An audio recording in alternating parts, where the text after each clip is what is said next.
I had to unmute myself. Hello. Hi. Hi-oh. Welcome to Monday. Hopefully it's going well for y'all. Not too bad for me. Why? Had to run a few errands early this morning. That's why I started stream a little bit later. But here we are. It's time to do some more arts. This time I'm gonna make computer stuff, I think. I'm gonna make a gamer girl desk, I think. I'm gonna try. Cool thing is, let's see if I can find. I can load my own palette because I made my own. Hey. Yeah. How are you doing this morning? I'll move myself a little bit.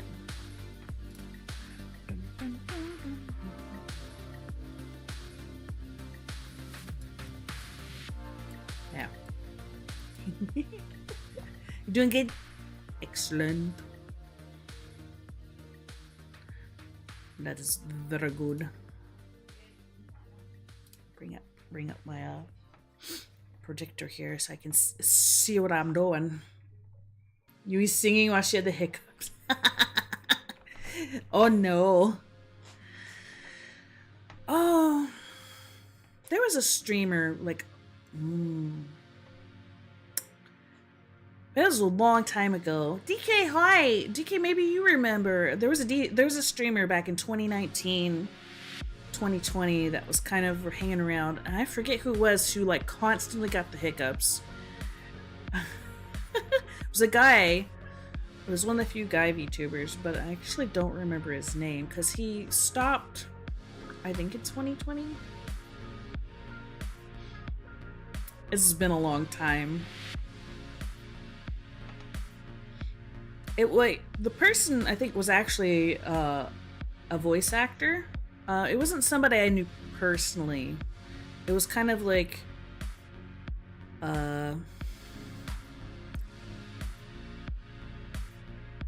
it was one of the sides of VTubing I didn't like get to know yet.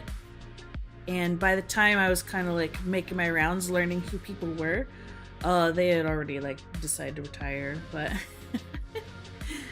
but he got hiccups constantly, and like his chat would constantly like not make fun of him, but like tease him about it. It's like, how many hiccups are we getting today?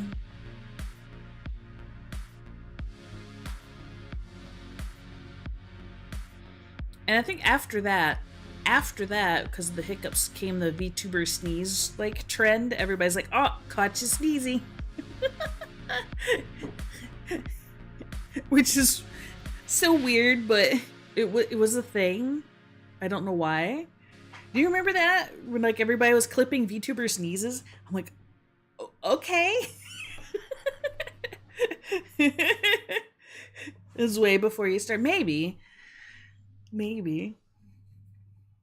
You do remember that? Yeah, that lasted for a little while. Eyes itchy. Wow.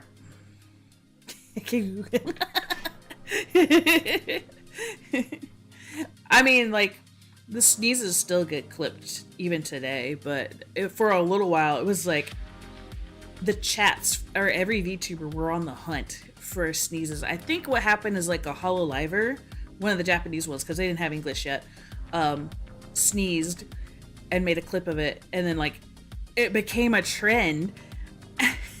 And so like chat was like, ha, caught you sneezing. There was collections of like VTuber sneezing. I don't know why.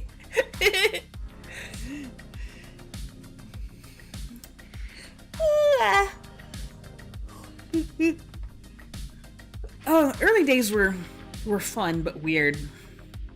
I will say that they were definitely weird.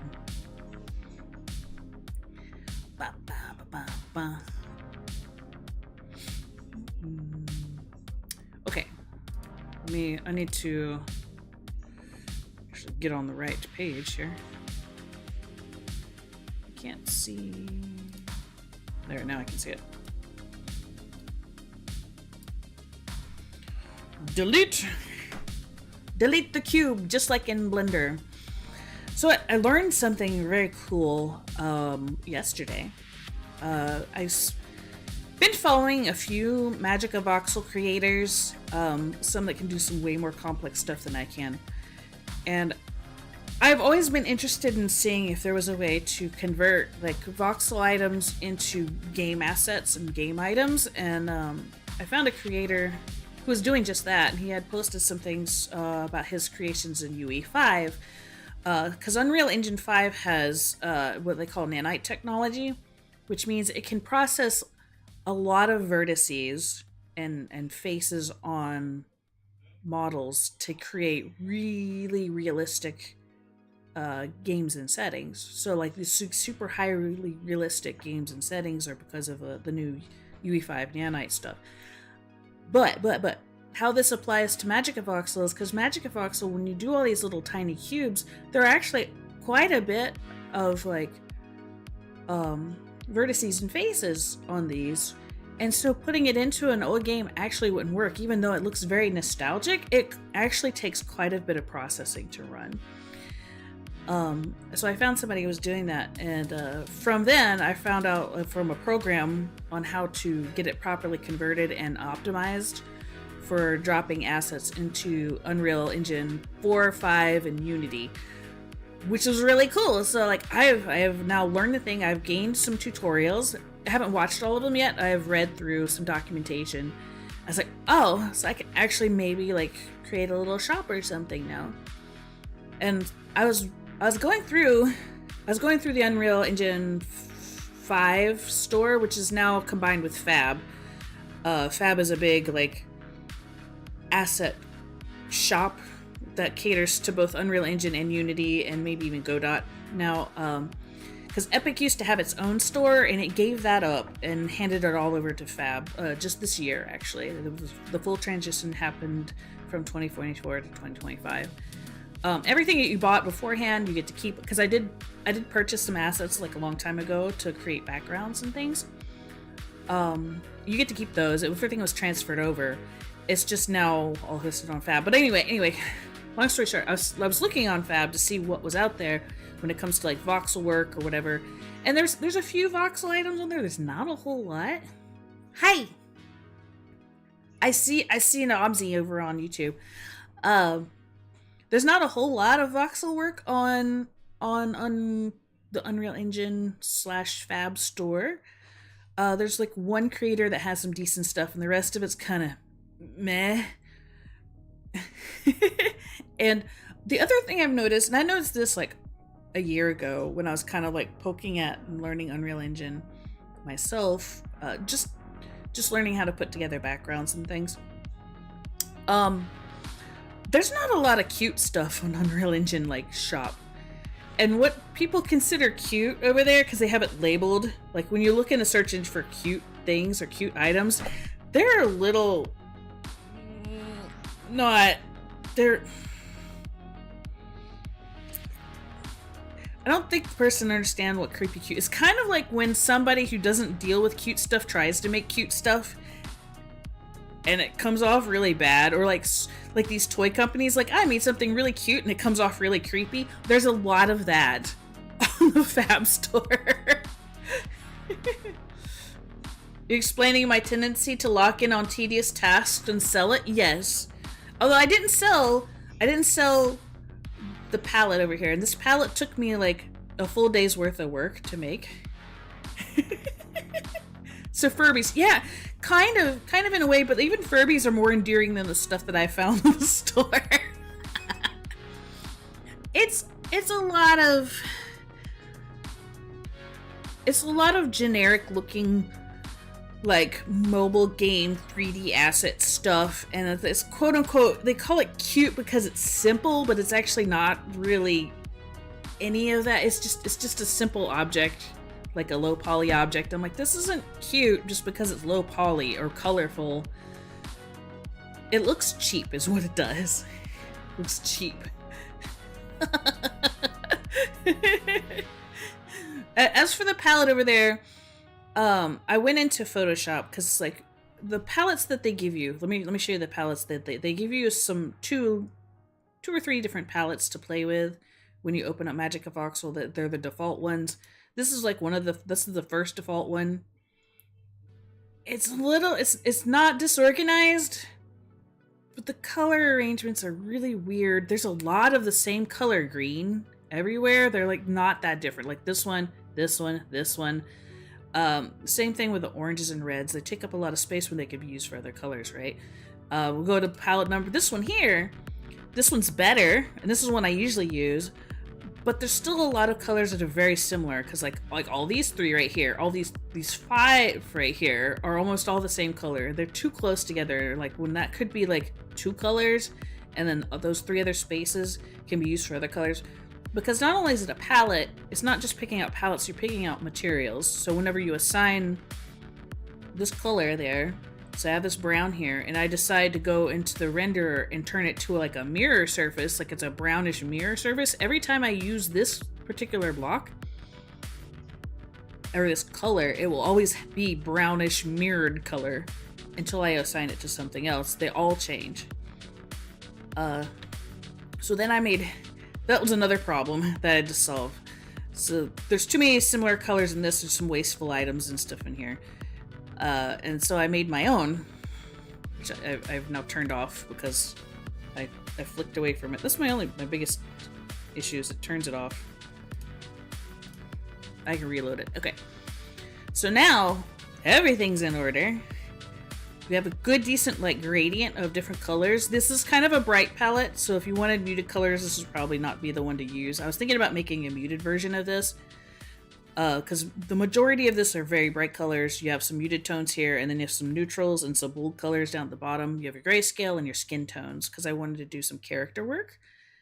And up here up top are blank ones, where I could take the same color, like I want this purple, but I want it bright purple, like it like light up emissive purple, so like whenever I put it in a scene, it actually shines light. Then I would copy this color, put it up here, and then assign it.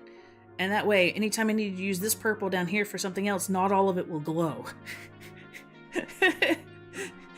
This is why I did that. So I optimized this for my workflow, and then I posted it on Twitter and Blue Sky as well to see if anybody wants to use it, because there are other people who use this. And I also joined the MagicaVoxel Discord and dropped it in there. So it's free to use now. It's like it's for me because of my workflow. But the old one was not working well enough. It was not good enough. You can't see it behind this cat. You can change the colors whenever you want to. There is a way. Okay. You kind of see the hex code behind the cat. It exists. I promise. It's over there.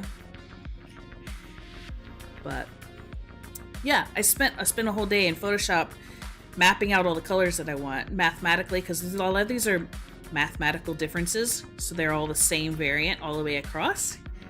So I did math, except for the skin tones. The skin tones I borrowed from a palette that somebody else made some skin tones, and then I kind of adjusted them math-wise, but they're not exactly like a mathematical one.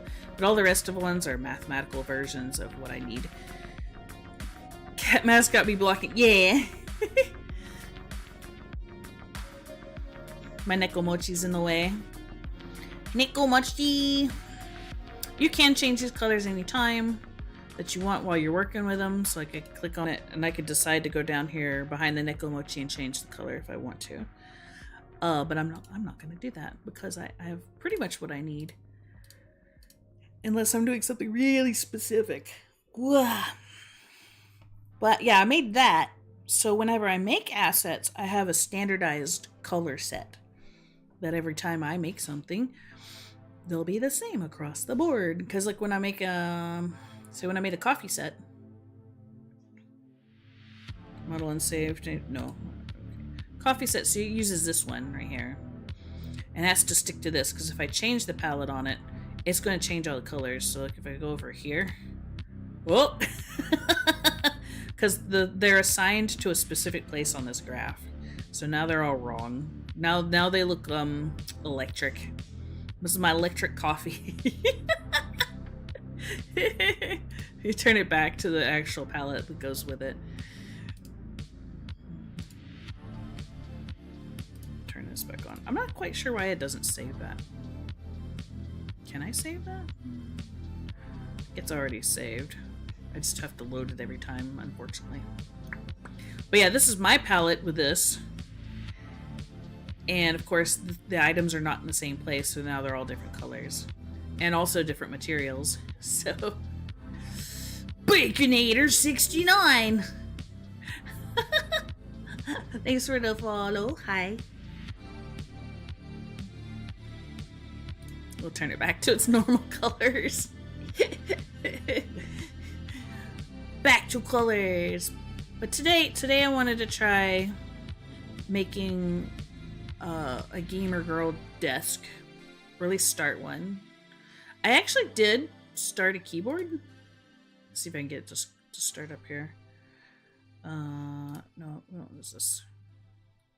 So I started a keyboard. I don't quite know. This is not the final form. I started it. It's actually not. It's not bad for the first render. It does glow. I made things glow. Gamer board. But I think I'm gonna remake this in my new palette because I can have better colors to choose from.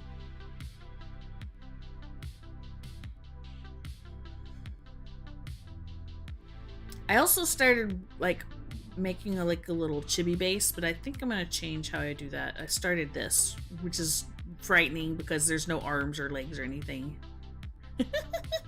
There's a little character, but it's got legs, it's got no arms, it's got no butt.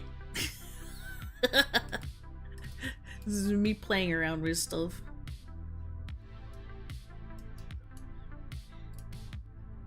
Oh yeah, I forgot I made a little frame. It's on the back. I forgot about that. What else did I make? I did not make that. That's something that you can download as... This is another thing you can download to check out how everything works. What a weird palette. I think this is where you can check out the render. Yeah, this is where it is. So this is what we have emissives, because you can make things glow in here. And it's kind of showing you how it works in the room. It's not completely fully optimized, but it's pretty cool. They're like example files that you can mess with. Same with like this one.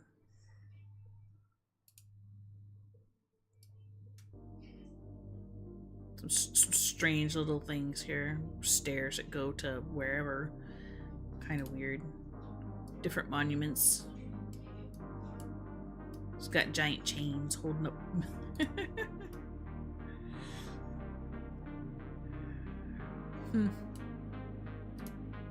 That's Doom Guy. Look. Flat Doom Guy. So yeah, you can do pixel art just as well. And I was thinking about doing something similar for asset creation. This is kind of like the mascot for MagicaVoxel. It's cute. Castle, you got some cars, and then stuff I was working on, which I will come back to. Again, this was like when I was working like a 1x12 here, and this is a 1x24, or maybe it's 24x1. It's 24 voxels to create 1 foot length. So, but we're gonna try something like this, except we're gonna start over.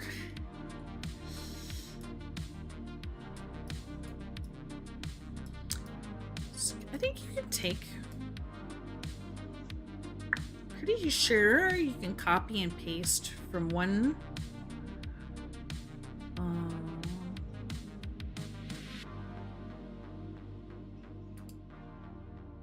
Copy material. No, I don't want to copy the material. So we hit the keyboard here. Go into the model. Can I copy it and paste into a different project? All right, so there's that. I feel like there is a way. It won't have the same colors, but it's okay. I'm just more looking at like how it was built. There's the copy button. And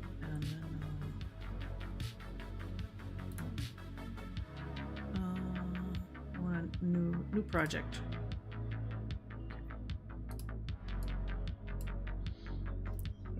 Delete that, and then we're gonna make this project bigger. So 144 by 144 by 144. This is the dimensions here up top.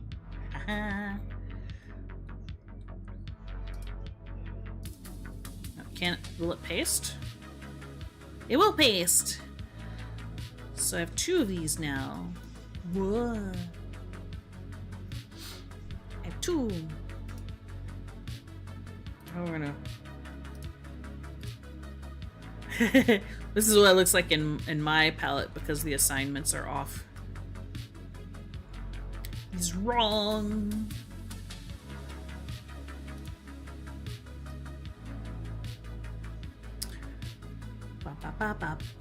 I did want to do the glowing stuff in here, but I feel like this is too tall for a keyboard.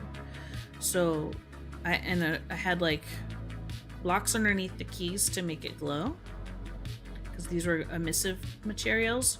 I think what I'm going to do instead is underneath is going to be a glass material, and then embedded into those we'll have the colors, and then the keys will sit on top, so then it's only going to be 2 high instead of 3 high, which should be cool. I think that's how it's got to be done. So go back to the model renderer. So we're now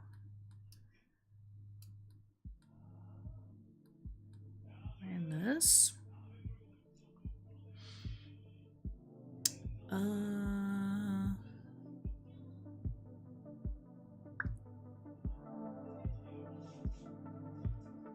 feel like I've done this before. I've just got like some major deja vu. Deja vu!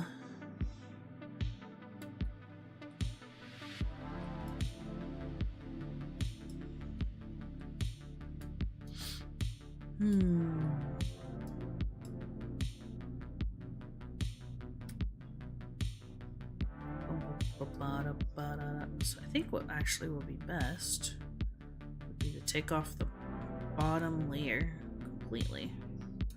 So let's go into local editing.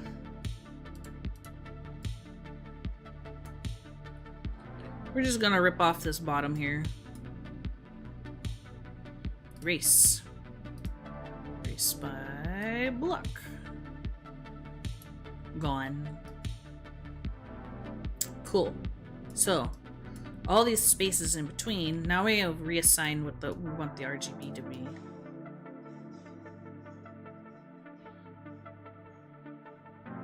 The fact that this is gray is actually not bad. Which gray is this? It's almost 50% gray. So what I want to do is I want to take... So we'll take this white. We're gonna copy that. We're gonna paste it right there. Okay. So this is gonna turn into a material because this is gonna turn into glass. Glass. Hey, Madhouse. How are you? I wonder if it'd be better to do it from behind or from the bottom. Time to attach stuff. Oh, let's erase. We want to attach. Attach. That is the wrong color. This color, please. Yeah.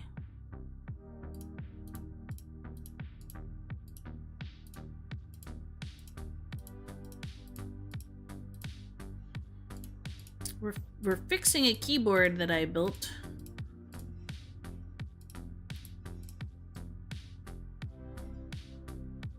Right now. It's all the wrong colors. Birthday time! You got a birthday baby. I wouldn't overthink it. Birthdays are fun. I have family that were that young once, and like they like all the stuff. Sometimes the attentions could be too much, and then like they're not gonna remember a whole lot. So I wouldn't over stress about it. It's the even like at age 2. But age 3 is when the kid starts remembering. You want to make a good birthday impression. But for 1, it should be a celebration together, but like it's kind of in a weird sort of way, it's a little bit more for you than it is for the kid. Which sounds terrible, but no, it's a good thing to celebrate. It's worthwhile, absolutely worthwhile celebrating, but like more than likely, kid's not gonna remember.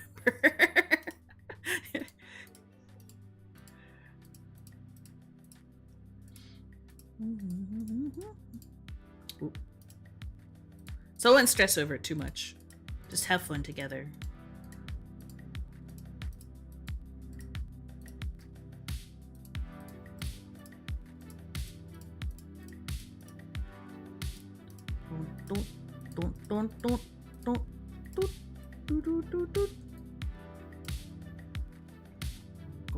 Go get it. I gotta fill in all these spots. We're making a keyboard. One of the $2. Yes, of course. The need to spoil is understandable.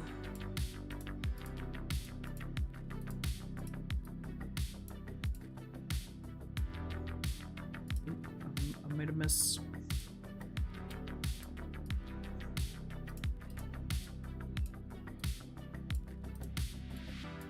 Oh, one thing I didn't check before I did this, because when I made this, I didn't make it according to scale standards because I wasn't thinking about that. I just wanted to see if I could do it. And this is basically kind of like the smallest semi-accurate keyboard you can make in voxel form because of the spaces in between all the keys. If that makes sense. After that, then you can make it more accurate, but it's going to be bigger and more detailed.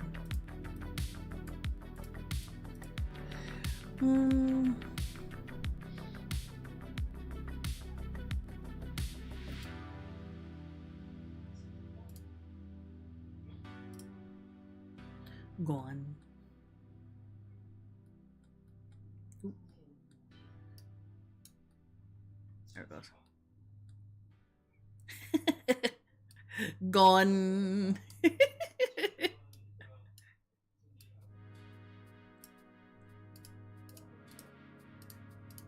Da, da, da.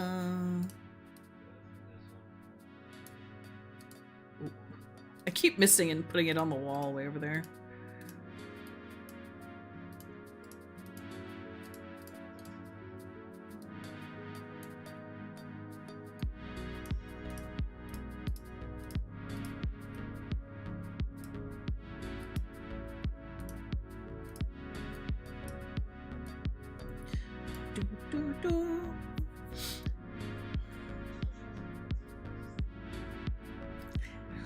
I didn't know there's a Yu-Gi-Oh game. Digimon World Next Order.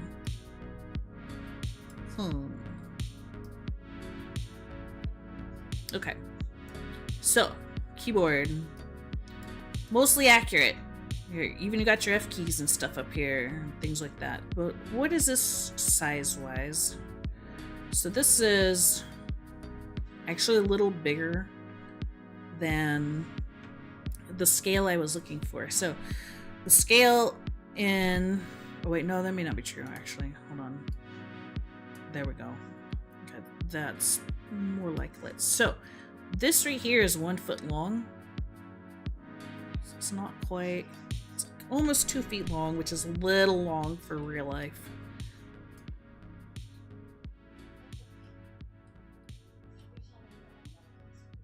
Yeah, chroma and a wrist rest.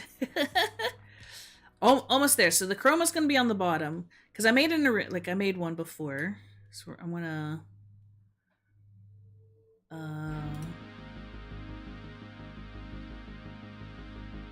save this file. Gamer girl desk. I'm just gonna save this as that for right now. But like I did one before, but I felt like it was too high. So okay, it was this one. Here. This one right here. It's pink. But we put it in the renderer and it actually glows, okay? But it is too high. So what I'm doing is I'm taking out this level here and I'm going to embed the neon in the glass that's going to be underneath it to make it flatter. So we're going back to this. So it's the same, but it's not the same. Yeah.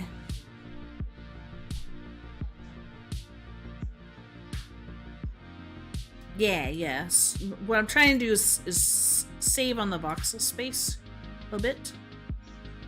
Right now it's up high. I'll fix that later, but so now we have this white here. This white's gonna turn into glass. Or at least like a semi-transparent material. So what we do is we're in the renderer now, and we're gonna change this to glass here. Actually, we're gonna do blend. Okay, and we're gonna make it transparent to like 70%.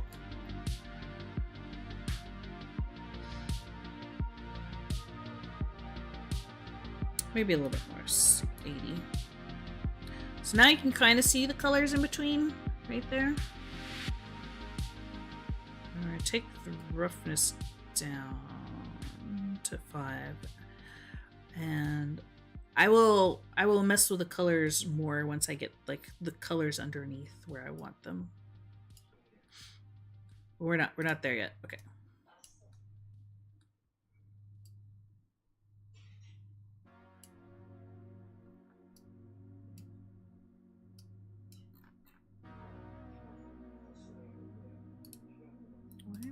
Okay. I didn't know why I was in the world mode. I need to be in local mode.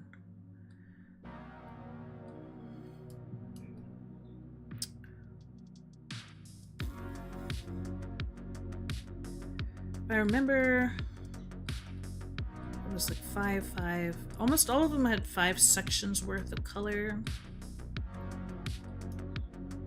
I might not go by that. I might do something different this time. So we're gonna use the brightest. These are the brightest ones here. I only have 6 spaces left that I can turn emissive.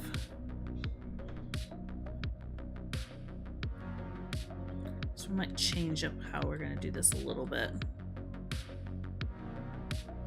First we're gonna do is we're gonna go back to here. We're gonna paint.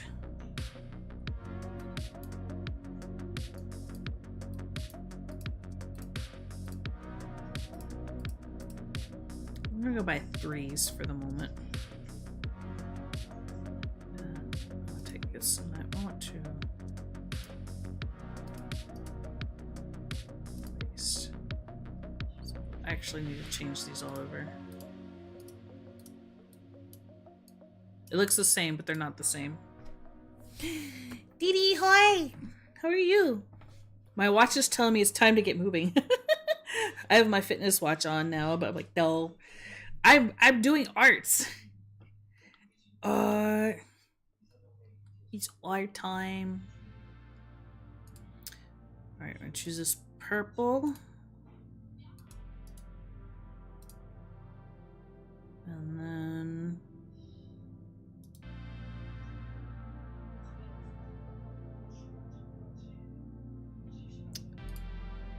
copy. Paste? That is not, no, this one.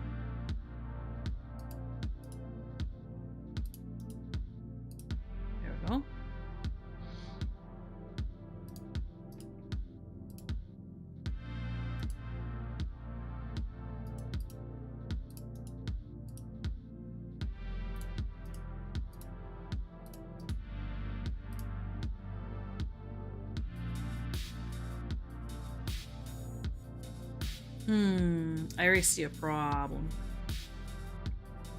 So we're not gonna have like enough RGB sections. You're at work. Workland time. This is kind of nice. You can like watch streams though.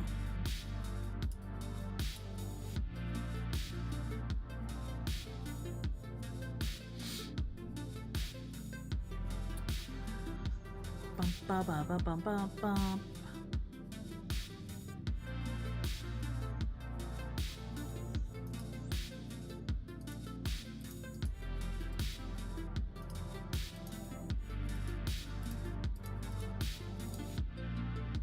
No, copy that. Oh, I need to be on it.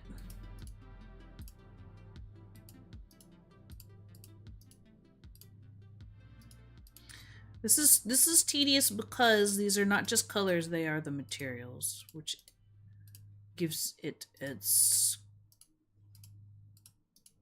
surface texture. Come on, paper rabbit.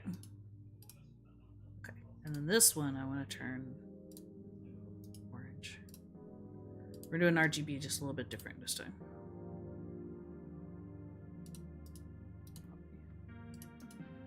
Paste.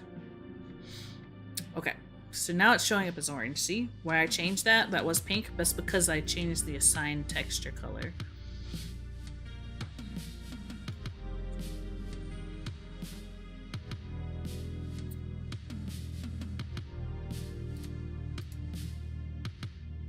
Now I paint.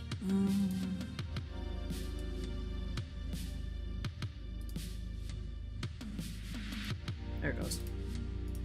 I was like, why is it not painting? Also, that's the front, right? So we want this to match. 3, 4, 5, 6. Let's see what. 2, 3, 4, 5, 6. 6. 6. It's not going to go all the way across.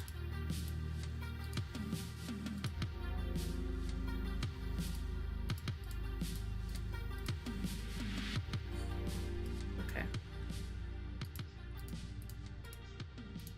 6, 7, 8.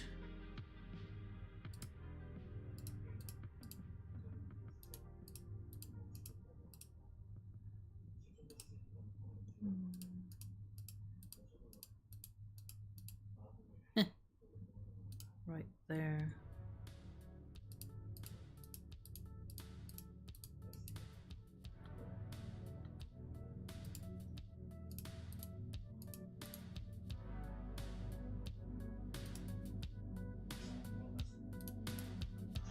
Cool. I got it exactly. Hey. Alright, that'll work as a guide to what I paint these to.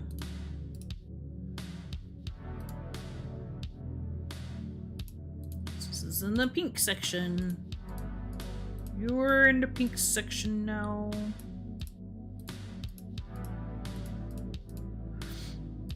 That means I could do it. I might change it.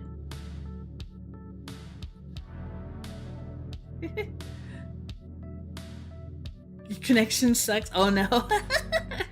You're probably in like one of those like cinder block buildings that have like all the metal throughout the building and it just kills your signal. I know how that is.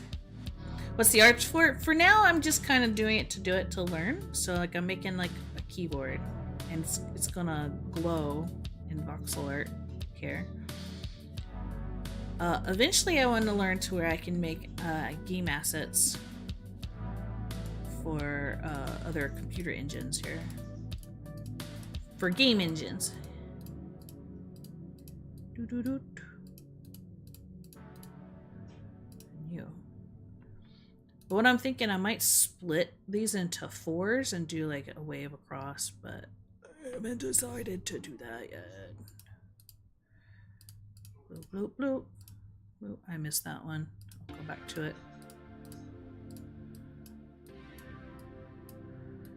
It's gonna be RGB. You. And this one.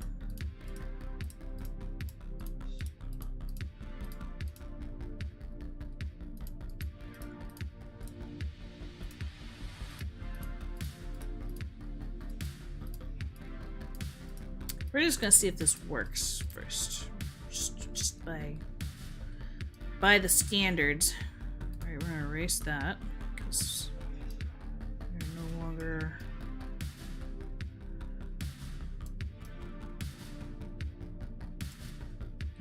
Yeah, that's a problem too. So what's gonna happen is we're gonna go up, up, up. Attach, up, nope. Wrong! I need the right color. There we go. These all need to come up. Because the ground level of this is changing. So I'm moving this all upwards. Oh, hey, Will, thanks for the follow.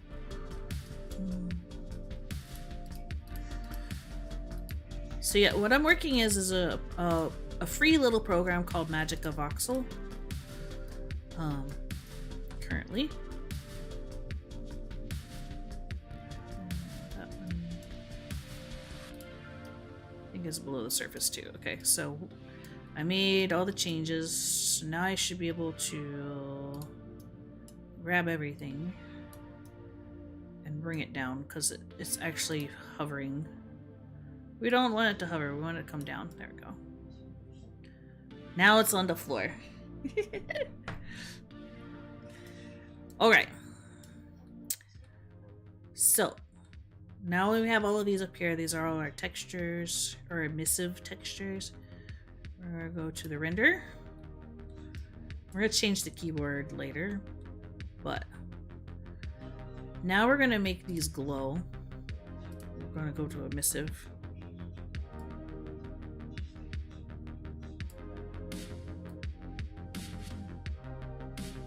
What is LDR? Low dynamic range. Okay.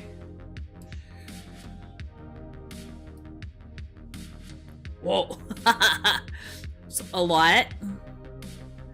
So that's the emissive power. We're turning it to 15 for now. We can turn this down to 2. Okay. So now anything that I color this orange will glow.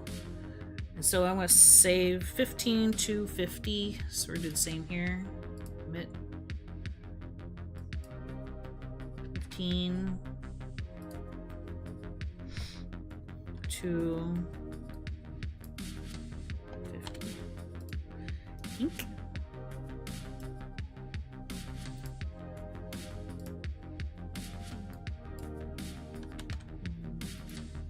To not 20.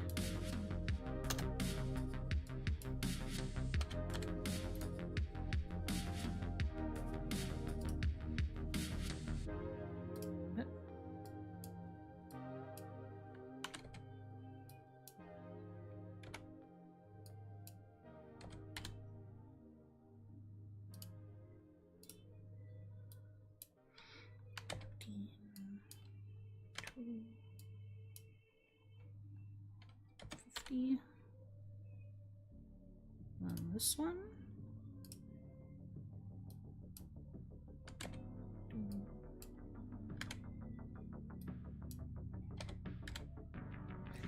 There.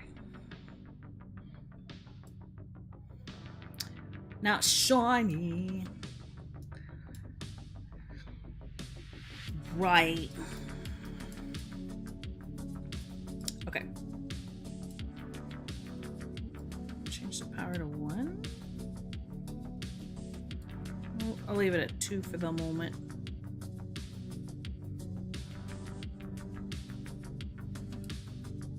One's at 10. Down to 10.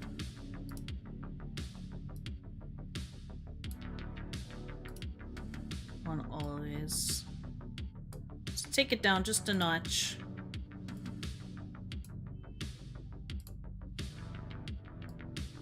RGB, let's go. Okay. Nice, nice, nice, nice. We could take it all the way around if we wanted to. I think the front's fine for the moment. We're gonna go back to the model. Let's deselect everything for once. And then we're gonna select just this color. Yeah, I'm sorry, select that color. And we're gonna replace it with pink, I think. We're going pink.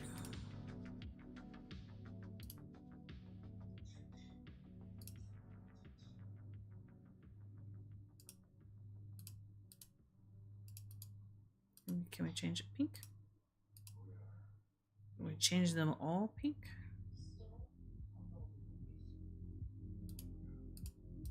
I feel like there's a way to change them all pink.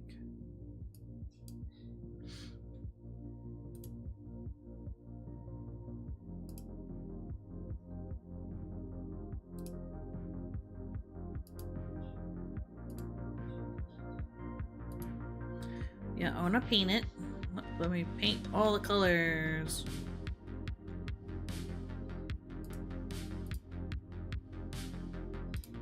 Okay, it's not letting me change all the colors. Well, there's that. Let's do light pink. Let's do light pink. All our little keys. Our little voxel keys.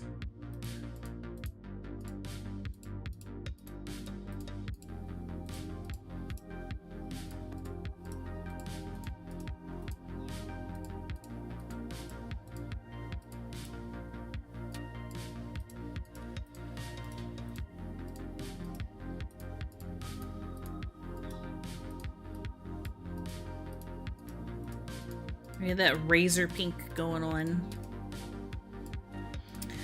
I was at Walmart the other day. I was looking at some accessories because I needed a new mouse, and my setup is all black mostly. It's not, there's no gamer girl colors, but I was looking at like the gamer girl like colors that were not anything that wasn't black. So the white, and they had white and pink, and like everything was marked up by like at least 20% just for the color.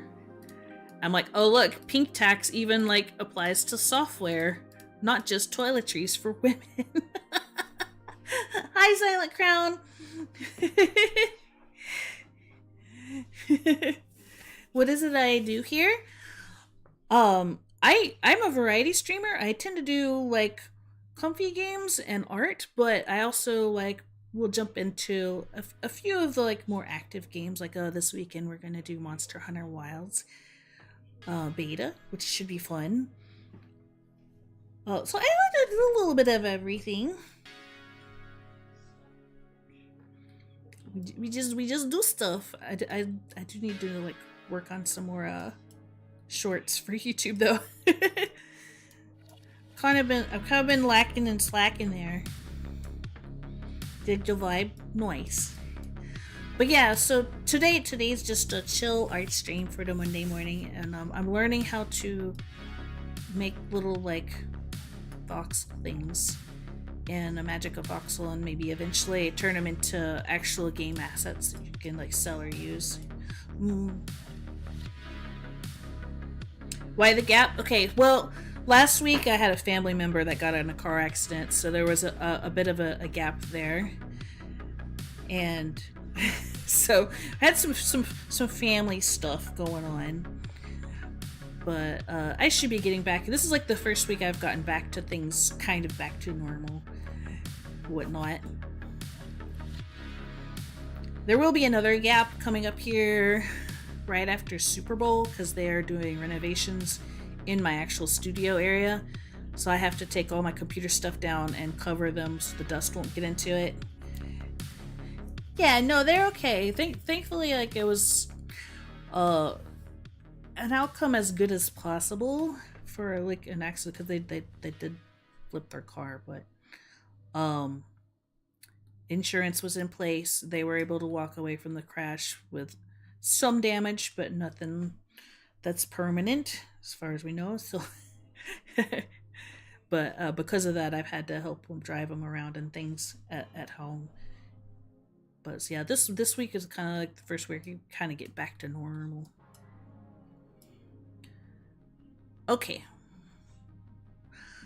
So do I want this here, or do I want it gone? Do I want the outside? Oop. Or do we just want it flat? I kind of like it flat. Maybe I'll do like the outline in pink here. So pink. Right. Let's deselect that. We're going back to painting. We're going to paint in lines. Yeah, everything's good. There's going to be a little bit of a disruption here in February. I'm not sure how long that's going to take. My hope is it's going to be just 2 weeks, and then we're just kind of running come in March. Most of the time it's just VOD uploads. I try to stream. I multi-stream on Twitch and on YouTube now.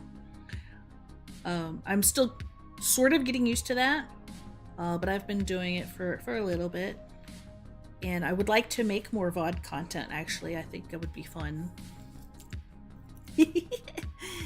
Thanks for the hugs.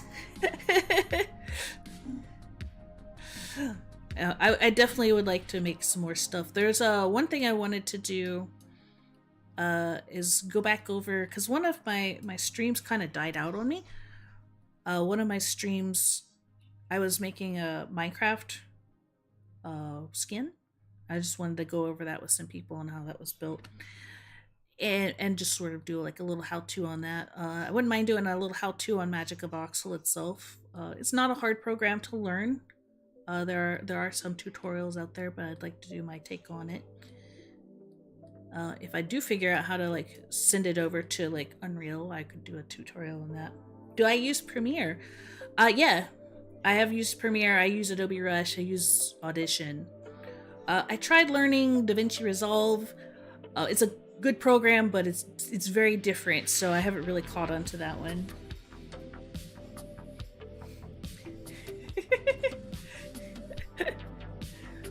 Rose is a drooly baby? Aw. That's cute though.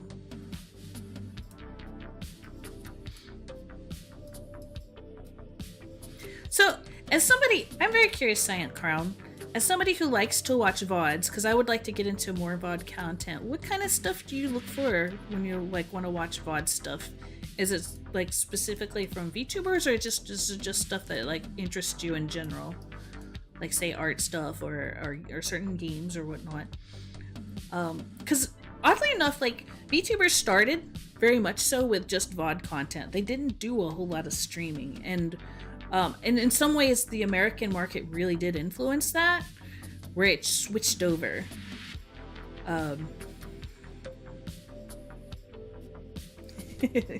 Cece's a mommy's girl. It switched over. I would like to get back to doing some skits and goofy stuff. I think it would be fun.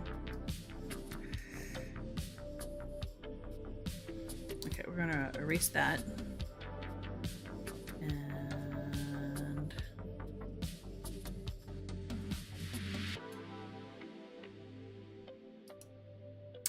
I'm gonna do this maybe? Nope. I forget, I have to change it back to attach. Yeah, I like that. If you do skits, let you know. Happy to help. Yay. Feel the same. DaVinci is better, but I'm hard stuck on Premiere. As for YouTube stuff, as when vids are cut down personally, VODs are cool as a separate channel. Yay. I have still never decided whether or not to put my VODs and my videos on a different channel. I think what I eventually decided, because for a while it was looking like it was better to separate them, but now YouTube doesn't punish you as much for having stream content on top of like your VOD content. So as long as I feel like it's separated on my channel, it's okay.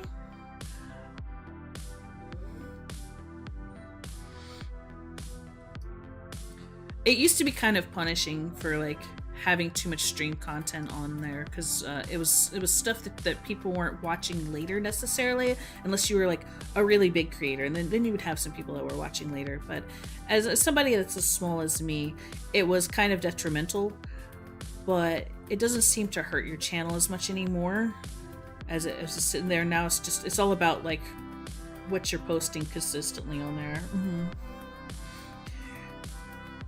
The algorithm has changed. Now it might change back eventually, but for now they kind of sit in the same place. I did make sure that I didn't like ping people every time, like, or maybe I, oh no, it doesn't like, it doesn't post it as part of like the full video content library.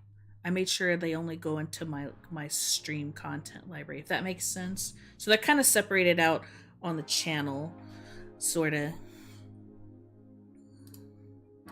Yeah, DaVinci Resolve is an impressive piece of software, and I sat down to start learning it, and it's a lot. it is a lot. I want this color. I don't like being attached to Adobe as it is now. But I know Adobe so well that it's kind of hard to like undo that. It's difficult.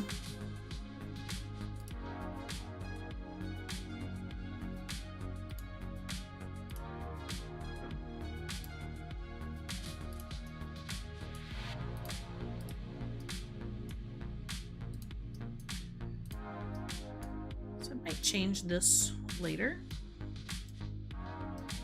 because I want to build a screen, so I may actually have this connect to an actual computer, which would be fun.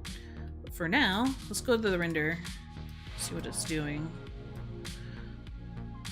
Hey, so what I want, I think I want this. I want this to be pink too. I'm gonna change this. This is going to also be pink. Razor pink. Rawr, rawr. 10 years of experience. Yeah, it's hard to like,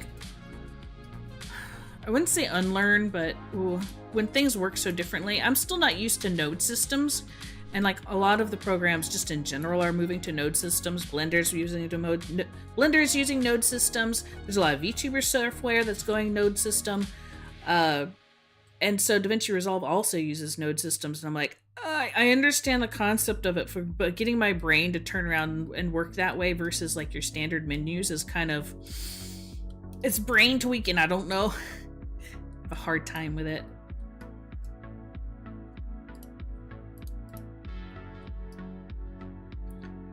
Yeah, so is Unreal 5. I'm starting to learn it. Like I'm not against learning it. I think I would love to use it, and the fact that Unreal 5 uses it now, where it's a way like you can code things without knowing how to code by using their node system, is great, but it's still a bit of a learning curve. Stringy blocks is mess with the brain. Yeah, it's learning how to solve problems in a different way because the program's set up differently. Because I've known Photoshop for so long. Being able to go from Photoshop to Premiere, I understood how their UI worked. And so finding things in Premiere wasn't hard, and then going from Rush or an Audition wasn't hard because I already knew Photoshop. But like when you step outside those bounds, like, yeah.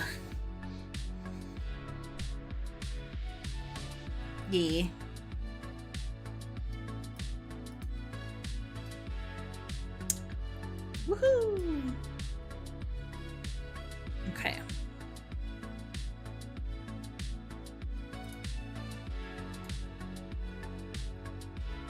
Now I'm going to move this over.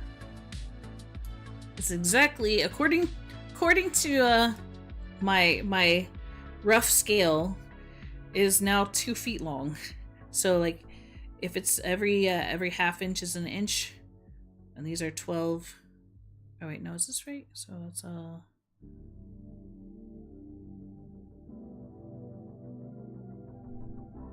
Yeah, so it's 2 feet long. 2 feet long. It's a little long for an actual keyboard. My keyboard is more like a foot and a third.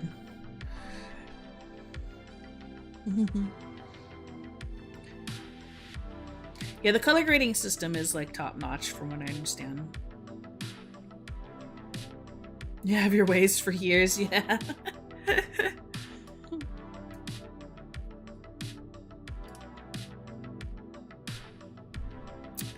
Sweet. All right, we made a thing.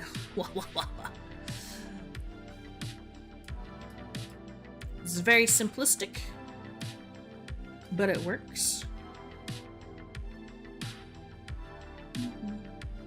Oh wait, when did I have a Ko-Fi stream bot?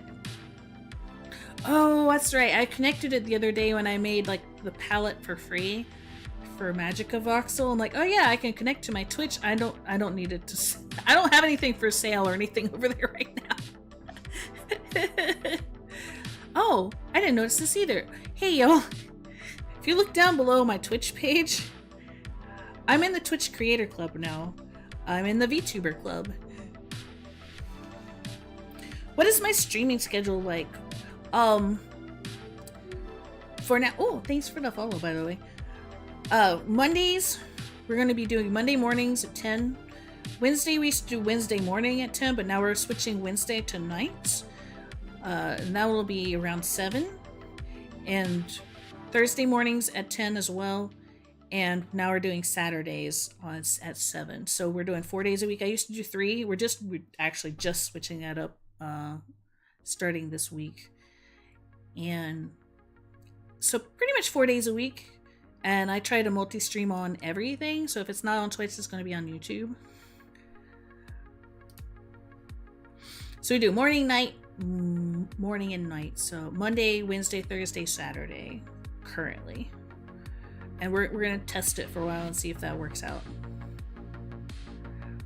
Wednesday, I'm going to try another full body stream. Last one is a little scuffed. I will probably be scuffed again, but I'm going to be setting up some new equipment to hopefully have less disconnects when it came to like some of my tracking. So hopefully I'll be better. And we'll play with that. Thursday we're doing like whatever I feel like gaming, so we might be doing some like mini games and stuff. You like it? You're good. I'm glad.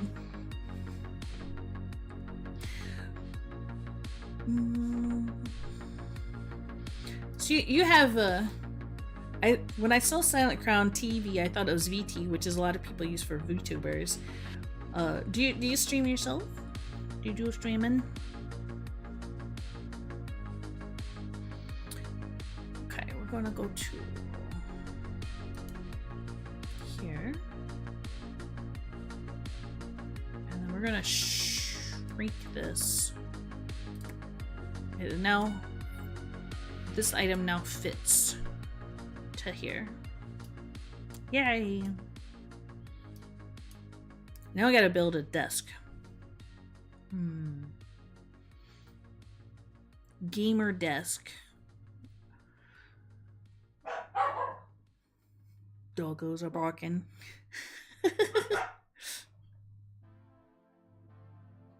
Oh, okay. I got you. Noise.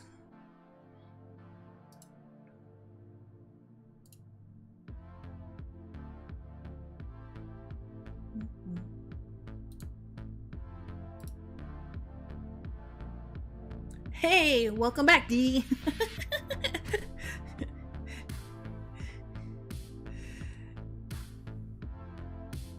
I use your character since I don't want to show your face, like eating and scratching.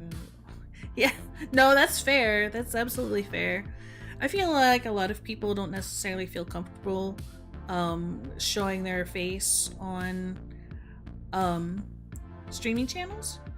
And to be honest, like the streaming culture can be a little rough.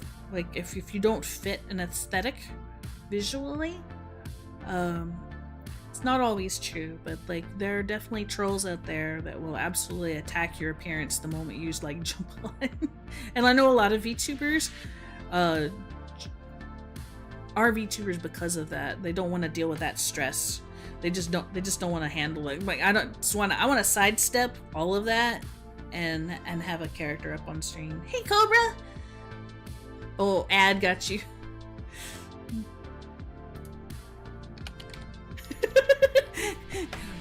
Ad attack.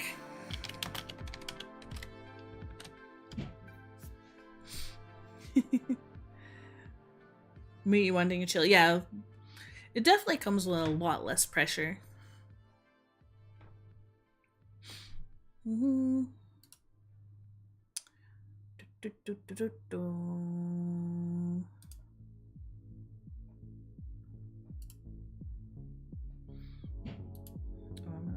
I'm on this wrong screen here, so we are flat. What? Time to add a new box.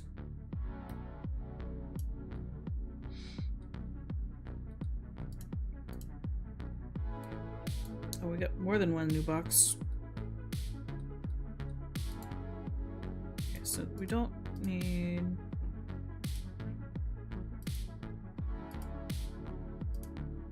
We don't need that. We delete this one. We're gonna use this right here. Whoop. So we see we're in, this is our creation box. We still see our other creation over here, but first we're gonna like, try to make a desk here. Ads have been banished. Poof! Hey Fortune Cookie over there.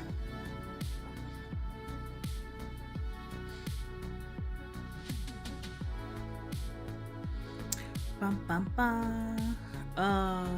Do I still want it to be this size? Yeah, I think I'll stick with that for the moment. So 2, 3, 4, 5, we're 6 foot.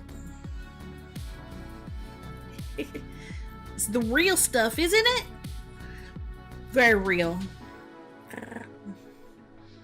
Why do I do VTubing? So I was an art major to start with, and I just kind of like the idea of being able to use a character while I stream. It's kind of like, not necessarily right now, but sometimes it's very much an exaggerated version of myself, and I enjoy doing that. I can be a goofball. That's one reason, to be honest. It's a little freeing to be more yourself while you're doing it through an avatar.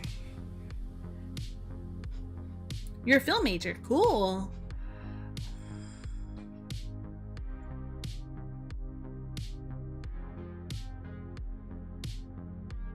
You did a U-day today because you didn't sleep very well. It's understandable. Have you ever waken up like in the middle of like, I don't know, like the wrong sleep cycle, and you just feel terrible? Like you feel like you're actually sick, like physically nauseous because you woke up at the wrong time in your sleep cycle. I've done that. It happens to me more when I nap, though. If I overnap, I can wake up really like sluggish.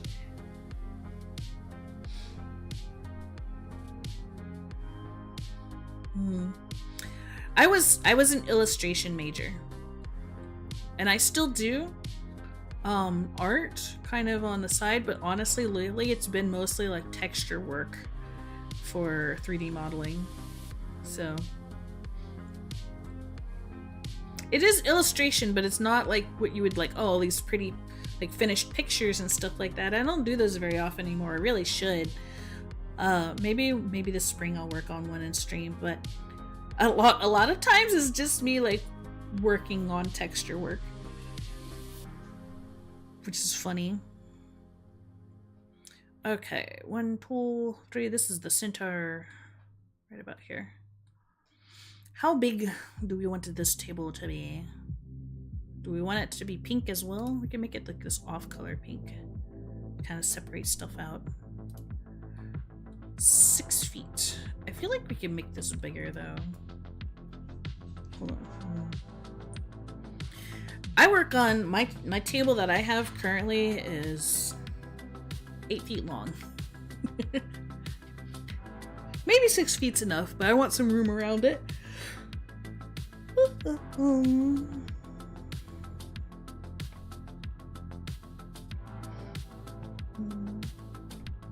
Is this 16 foot? 1, 2, 3. This is messing up because I don't have this set by 24s. Let's do this by there. Yeah, so 6 feet. So I need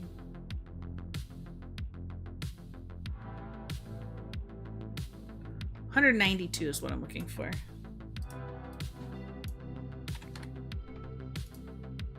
Hey, got it. Texture work is art. Yes, it is. I think so. It's just not what people expect. Like, I'm an illustrator, but like, oh, where's your art? I'm like, well, it's wrapped around this model here.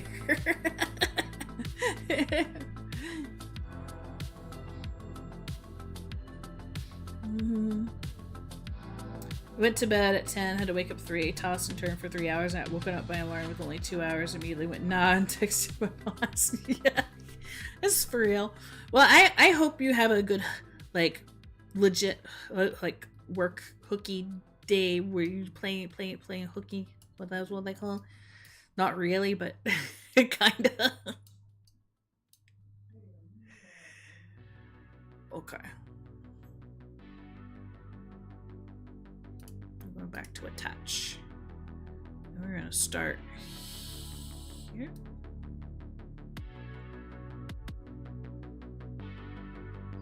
Can't see what I'm doing.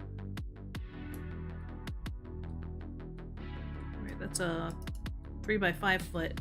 We want a 3 by 6 foot desk. Yeah.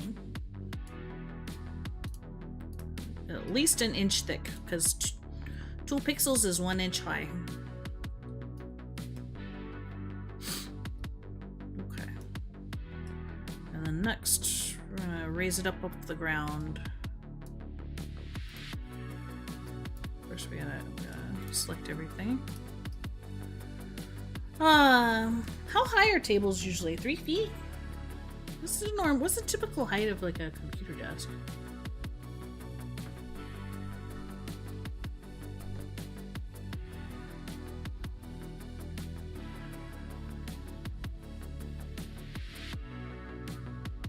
I'm looking it up.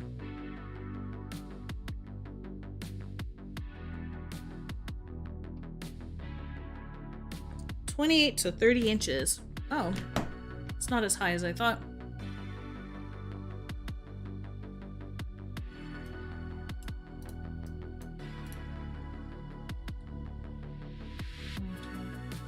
So it'd be just under 3 feet.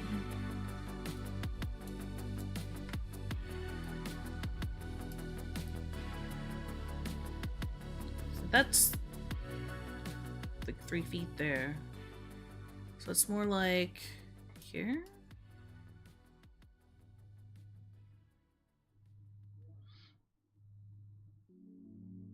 I'm gonna take it and move it up against the wall here. Okay.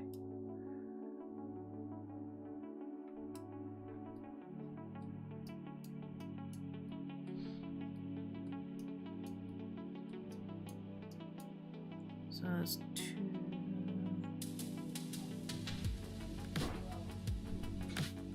36 inches. 1, 2, 3, 4, 5, 6. So we're gonna go up 1. There we go. Should be proper desk height there.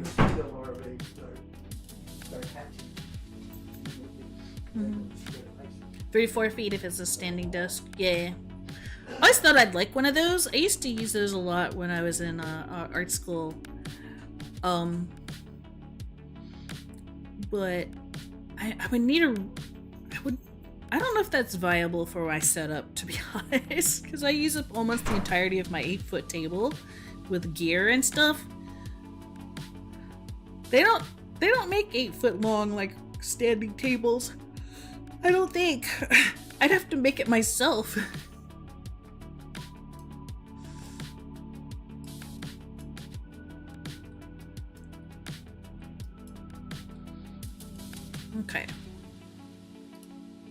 gonna stick with some like just basic legs for the moment.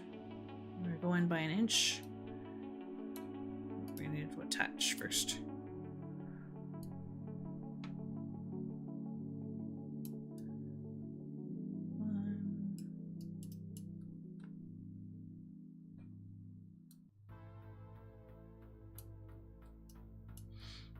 Like they had the architect tables and stuff that we worked at when I was in college and stuff, and those were great. And I do have an artist table. It's not part of my setup here. Yeah, that's correct.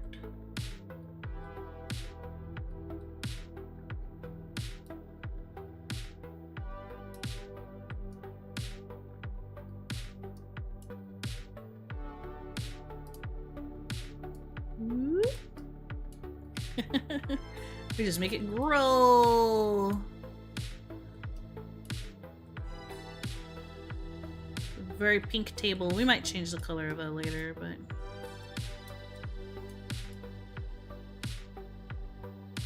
right. Make this more interesting than just like a top and legs, but we'll get the base here first.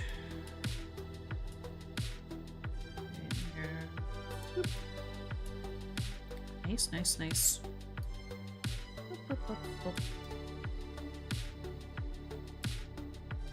Hey. We got a basic table now. Take it to the render.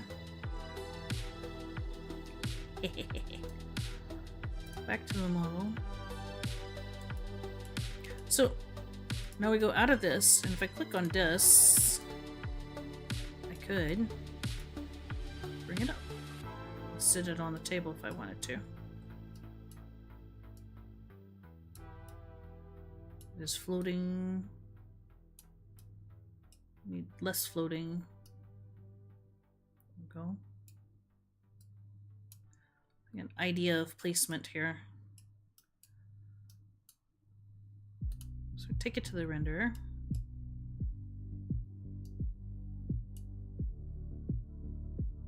I was going to say, why isn't it glowing? But it is glowing on all spots. Just these are brighter. I can make the table shinier later too. What am I going to use the masterpiece for? I don't know. You want to get back into woodworking? Get a bunch of pallets for free from the warehouse district, break them down and sand the edges and have perfectly good, mostly free lumber. Yeah.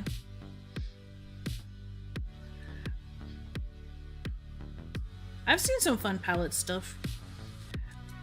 For now, Silent Crown, I'm just trying to see what I can do. I'm still learning the program. I've done a lot, but I'm not like an expert at it yet. There's actually a lot of things that I haven't messed with. There's like a pattern brush where you can create like the same pattern of voxels over and over again. And there's other things you can do. This corner is like a little dark. It makes me want to put the colored voxels on the other side. So I can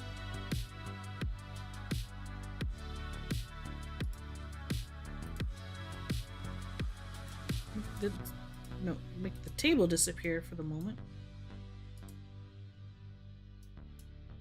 Go back to this one. You can go in here and color the backside.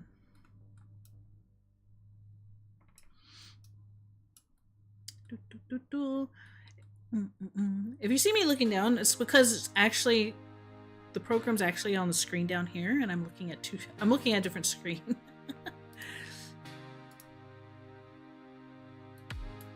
Oh, I want to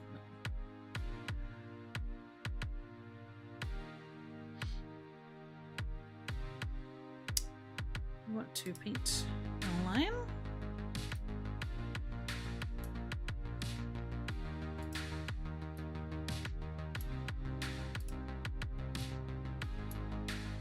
So now this material will also glow.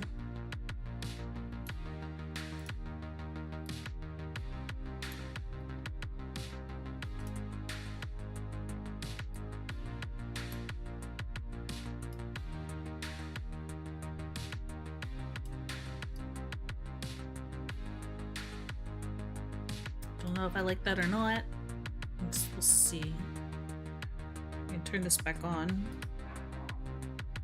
Go to the render. Let's see. Yeah.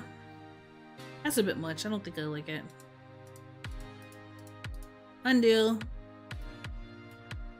It's just this back corner. It doesn't have a whole lot of green in it. Is there Discord? Yeah. Let me get it for you. Let me go find my Discord.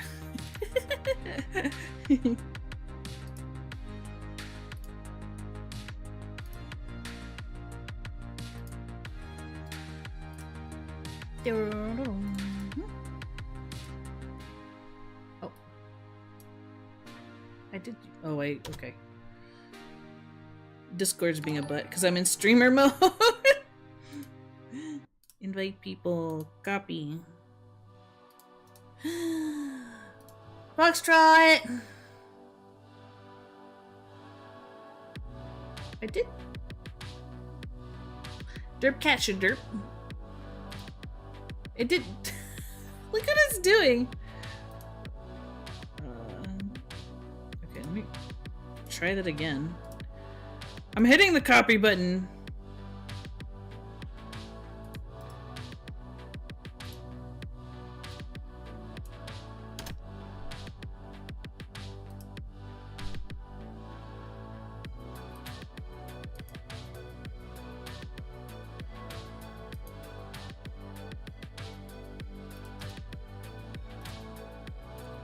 It's not letting me do it because I'm in streamer mode. Alright, hold on. I'm going to disable it for a second. Not that y'all can see anything anyway. There it goes. What a silly... I think that's a glitch. It's not supposed to happen like that. There we go. Sorry about that. Foxtrot, thanks for the sub. I am derping. What?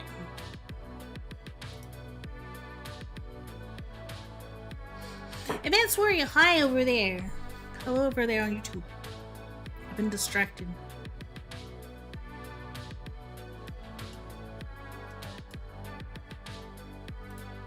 Okay.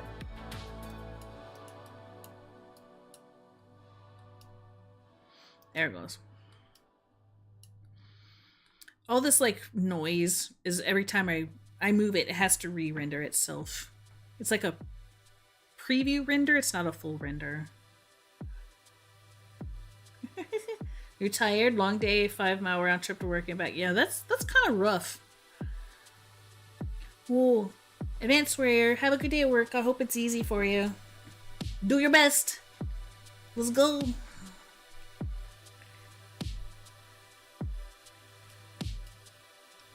Bum, bum, bum. Yeah, good.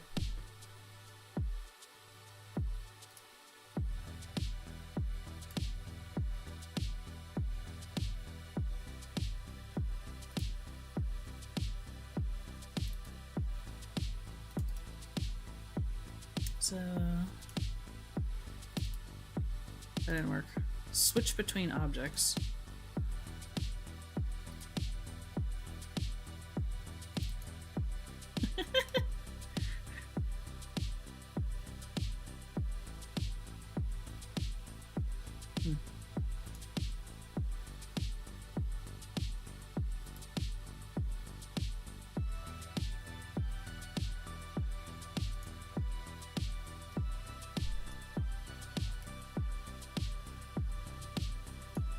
That's what I want to work on. Okay. We can hide? No. It's in this mode.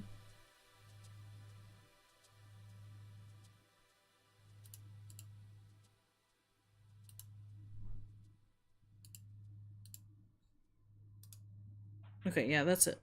I didn't know which button it was. You can't see it. It's behind the cat over here. There's a way to hide your other layers that you're not... Hide the non-active layers. So this is the active layers here.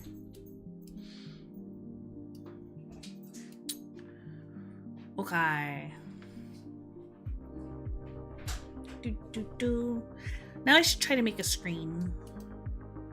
This should be interesting. How are we gonna make a screen?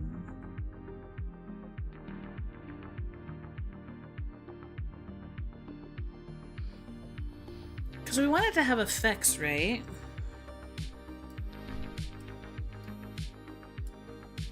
Maybe I should make it first, and then go from there. We'll build it out of this color here for now. So,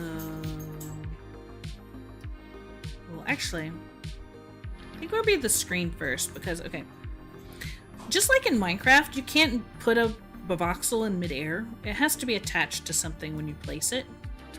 You can't just pick a spot in midair. It doesn't work like that. So it has to come off the grid somewhere. I could build off the table, I could build off the wall, I could build off the floor, but like in the middle, it's not possible.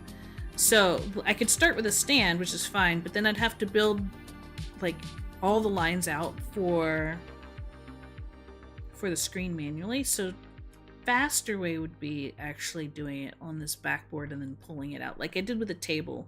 So I started it on the floor and then I raised it up. That's what we're gonna do that. So how big is screens? My screen in front of me is a 32-inch, but that's the diagonal. It's actually more like a little bit more than 2 feet across and about 1.5 feet wide. So I'm going to change this back down to 12s.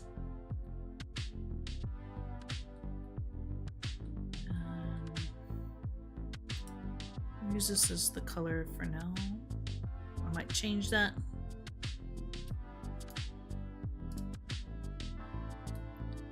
Let's see.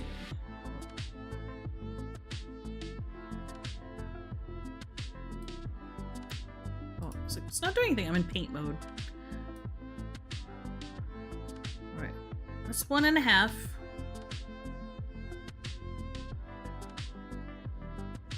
That's 2 feet. That doesn't look right. So definitely about 2.5 feet.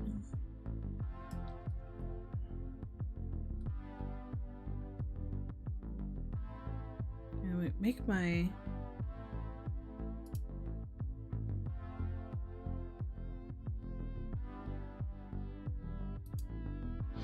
I feel like I want to make it bigger.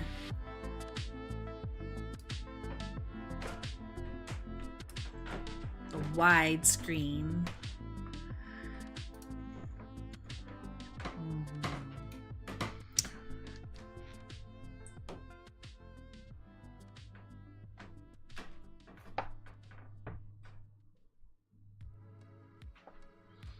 So we do 18. So this is 18. Isn't it? 12. No, it's 36, which is double of 18. That's correct. By 16, 36, so 2024. What's 36?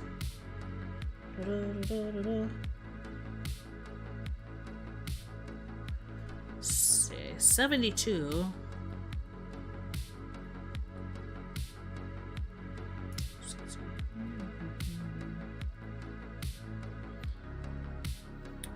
Brain doesn't want a brain.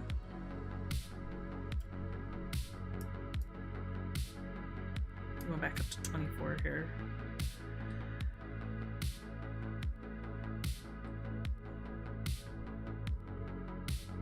Oh wait, no.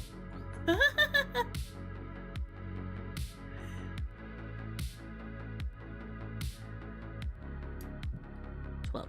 Okay.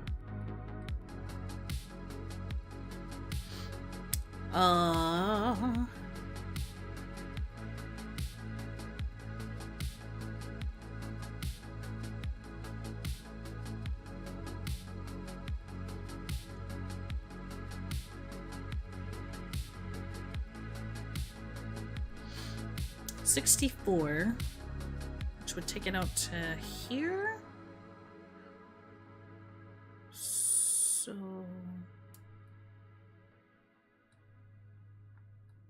because that's 60.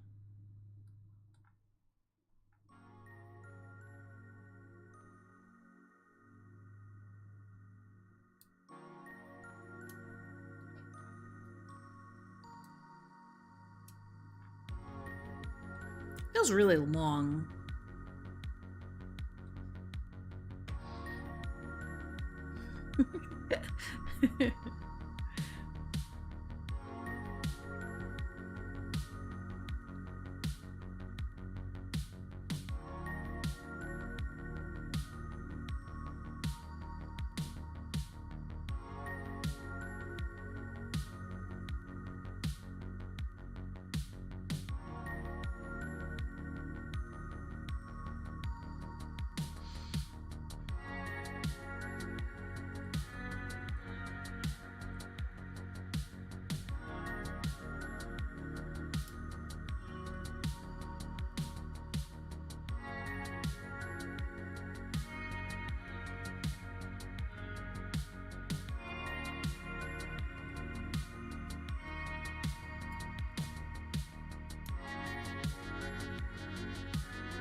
Ba-ba-bum-ba-dum.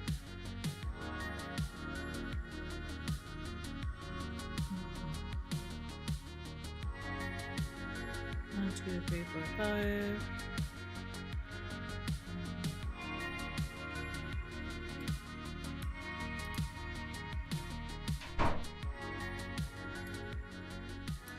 Getting things to scale is something. Okay, that is a 16:9 scale screen right there. That's what that is. People keep coming in and out, slamming doors. Do do do do do do do. Move it over. Looks like it's the center there.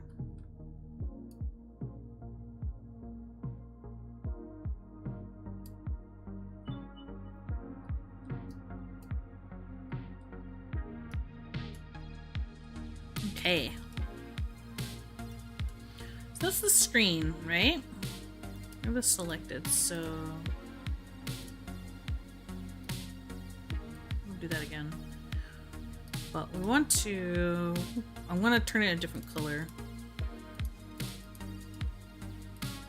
I've done this before where it lets me do it, and now it won't let me do it. It's so weird. I painted the whole thing just a little while ago, and now like it won't do it. So what is the difference? I've come across a weirdness. I am not 4 foot tall. I am taller than that. I am 5'3" but I'm bigger than that. Not 4 foot.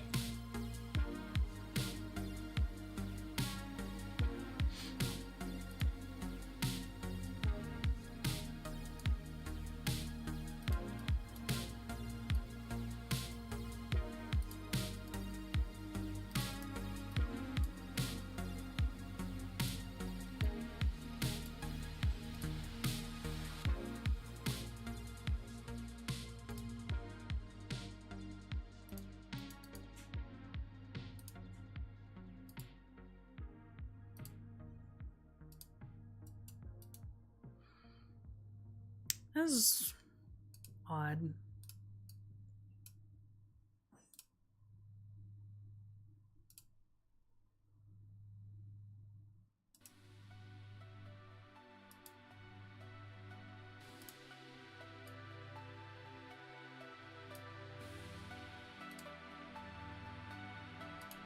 Go back to paint.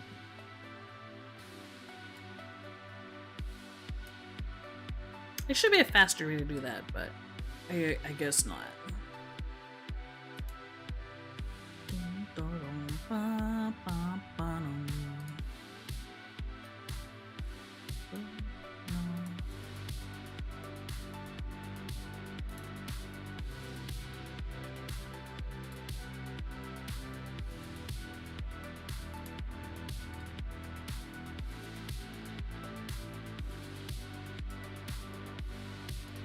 It's good for now.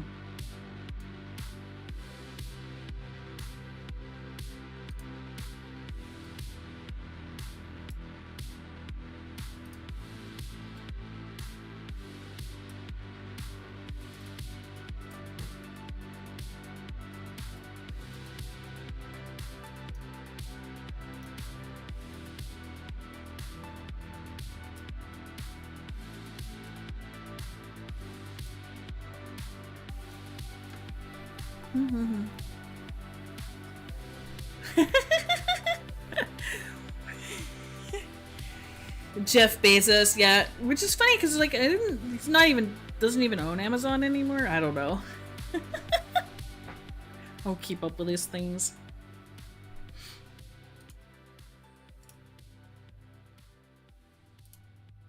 Ugh.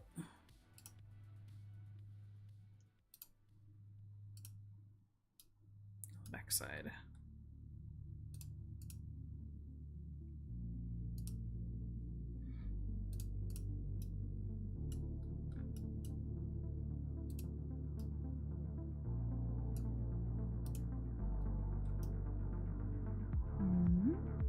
Got a screen going. We're gonna pull this off the wall now. Do it from here.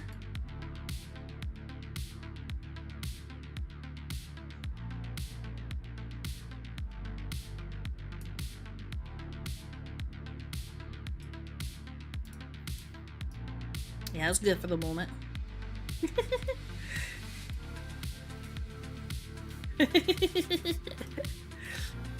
Maybe it's the synthwave silent crown. It's definitely a vibe.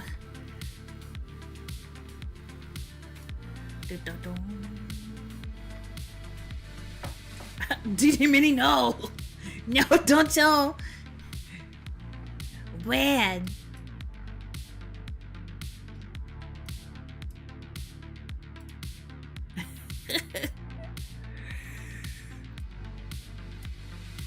Touch.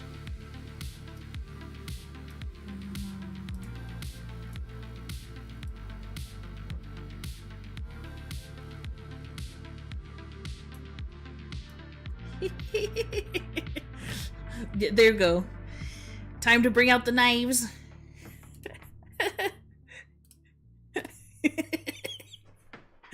Oh, look, I've come to visit myself.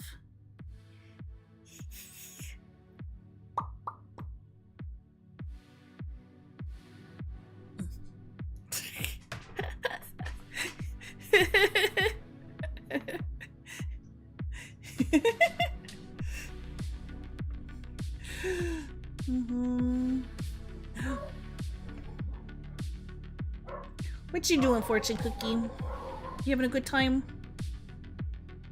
I hear the doggos again.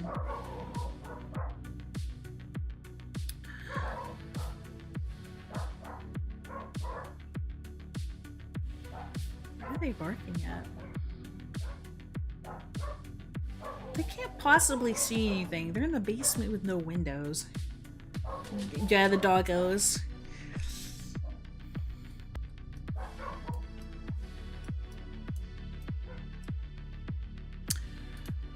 I'm thinking about what the back of a monitor looks like. Usually it's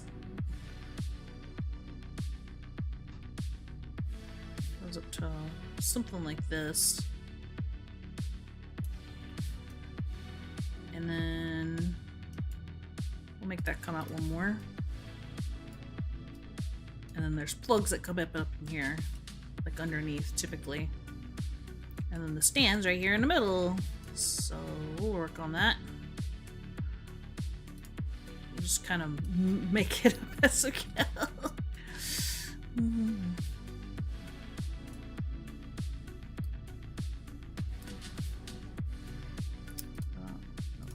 This.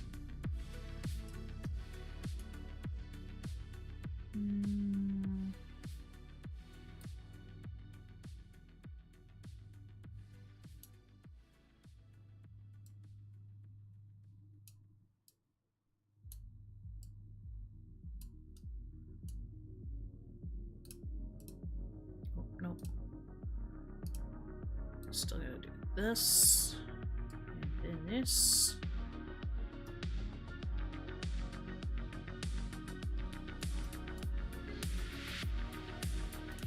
Actually.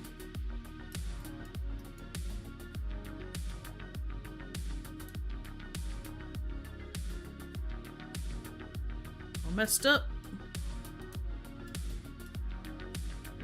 I gotta get in closer.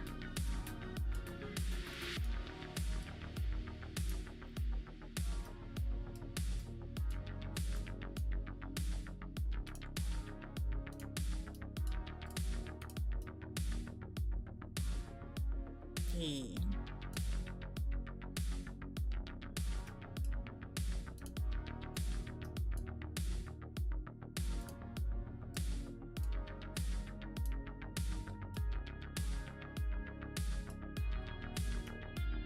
Got this. The dog see guys. I mean, it's possible. Oh my gosh. Where are all these Mr. Beans on here? Or no, wait, this is Blackadder. I don't remember, but sorry. Shoot. Where did these, who has this for an emote? Like, you have to get that emote from somewhere. Who has that as an emote? Whose emote is that?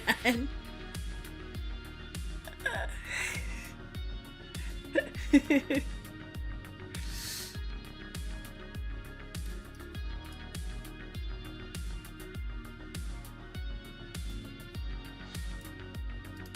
a little bit of form. Get that.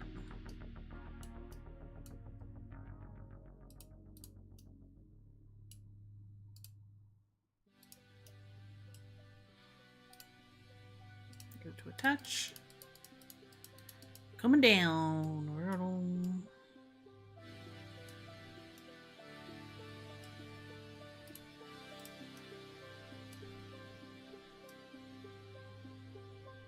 Feels really wide, but actually mine's about that wide too. Blackadder, yeah. Got holes for the cable? Yeah, I gotta put that in there. Probably they're gonna go right in there.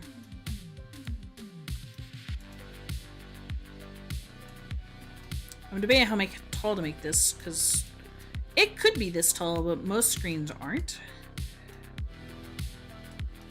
Mine is not currently set that high.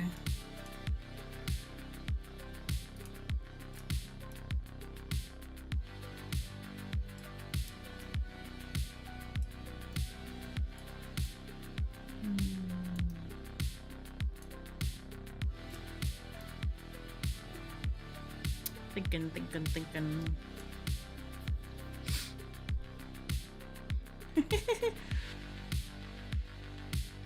My editing workflow. Do I have an editing workflow? I can't say it's very good.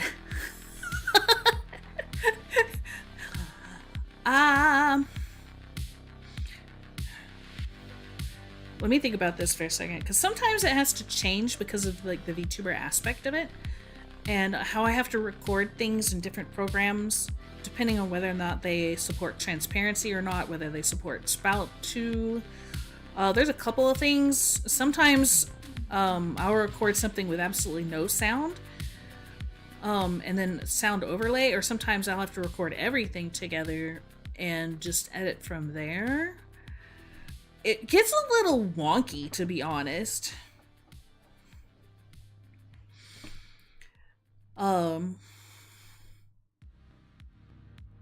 Yeah, it could really change depending on what I'm trying to interact with.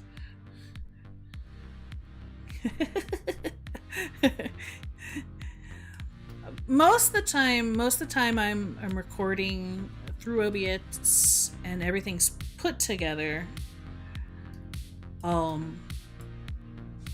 into OBS, and I record straight from there. And the only other thing I typically overlay would be like music soundtrack later. I do have things separated on different tracks as I record.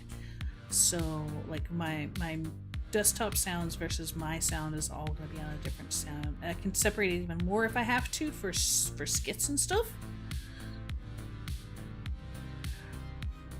Is it subtle? It might be overly simplistic.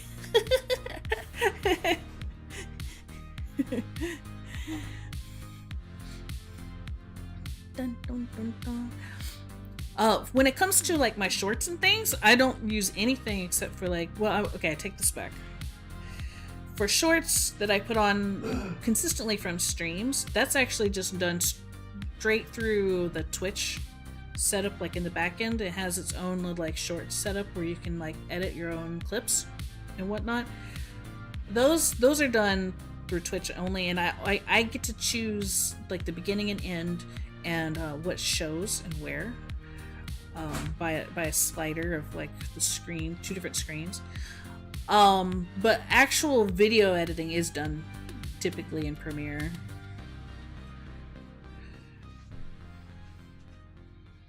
It's hard to nail a simple style. There's people that do too much or nothing and aren't good. Oh, interesting. I feel like my style is a little like too old school. Like I was like looking at some of my videos, I'm like, I don't have like a lot of like the flashy sounds, and I feel like maybe it's not enough, but I guess that's good. Yeah, somebody did cough. You probably you can hear them from the other room. That's my family member that was in an accident. Unfortunately, they broke their sternum, so it's causing a lot of mucus in their chest, and this is expected, so they actually have to exercise their lungs to make sure things don't get stiffen up and things.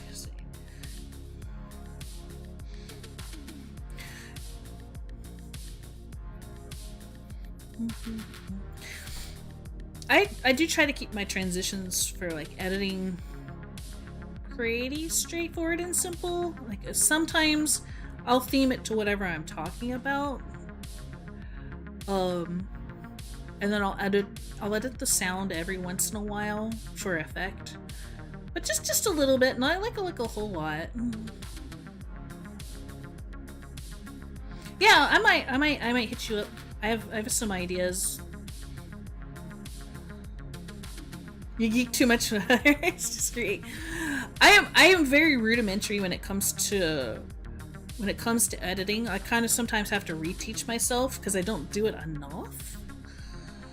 I can do it. When I first started VTubing, I didn't know how to edit a video. I barely learned how to use like OBS, so I had to teach myself quite a few things when I first started out streaming. Like I taught myself how to use Audition. Was actually one of the first ones I had to, because they wanted like to do a singing collab from a long time ago.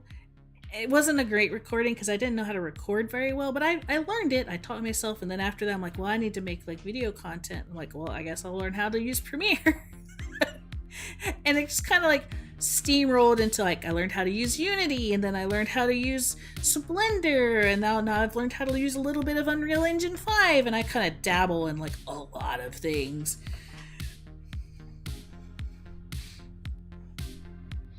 End of last year, I did about 30 videos a month. That's a lot. Whoa.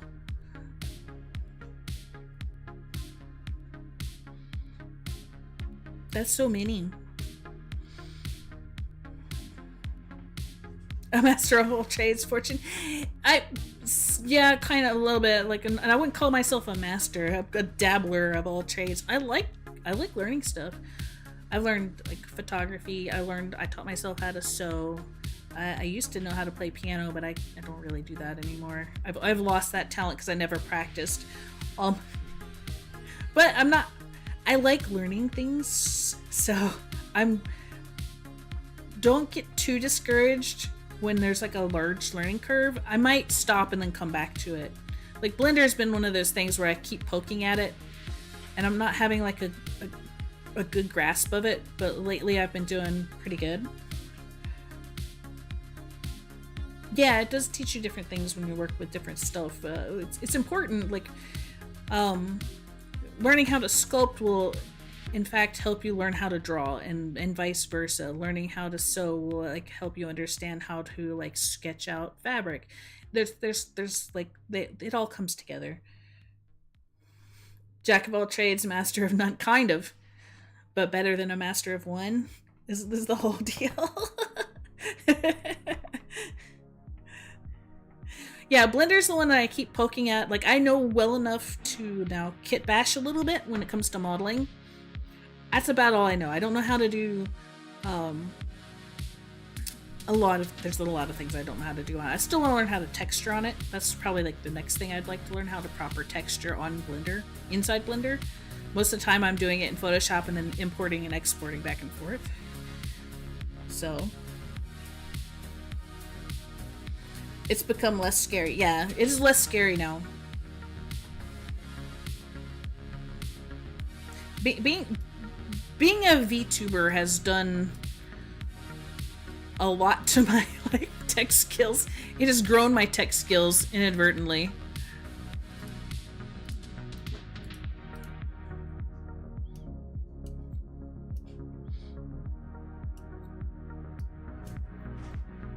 One, two, three. Probably gonna go back up. I can't see. Back up one. Whoop.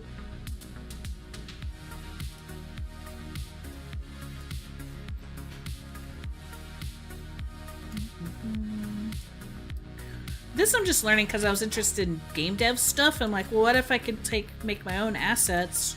Because I don't know what like Blender well enough. What if I can make my own assets in like MagicaVoxel and switch it over? And I just taught myself how to like start that process yesterday. I've found a tutorial and read over it on how to convert like MagicaVoxel into Blender to keep all the materials and then be able to like download it into Unreal Engine 5 without having to adjust anything, which is kind of cool. It's neat. The appeal of streaming ever since I started, it's the best thing, and I've gotten so many opportunities, met so many cool people. Yeah. I didn't really consider streaming as an option until I talked to one of my friends, because where I live is kind of remote, and they're like, and it's like I don't get to see my friends or like as often as I wanted to because they live quite a far away. So like most of them at closest were like an hour and a half away. And so, well, like, why don't you try streaming? I'm like, huh? So like I tried streaming. Turned out pretty good. I met a lot of cool people.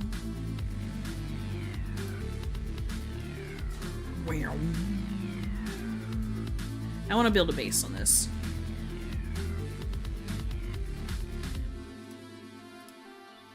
Attach.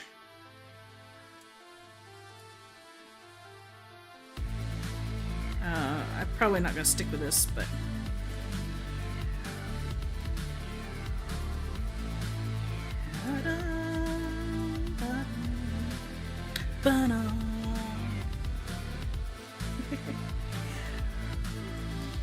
Yeah, I wasn't into it. Which is really funny.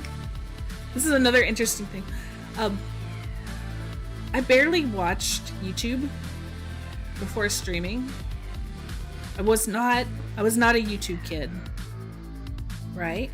I knew about it, and I would pick it up whenever I need like a tutorial on something or something like haha funny thing showing up every once in a while.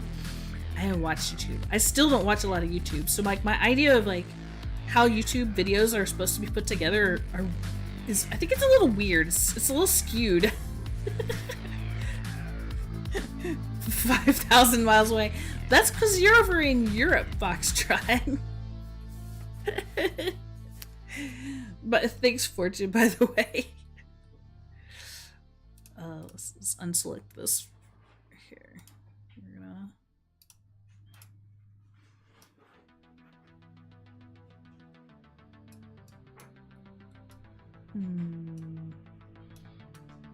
Now, do I want to change this any?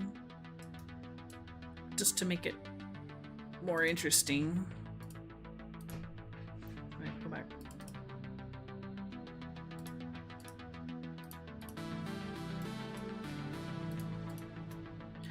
Bum, ba, bum, bum, bum.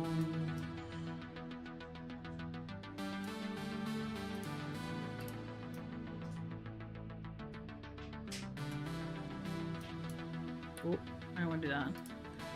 Me this.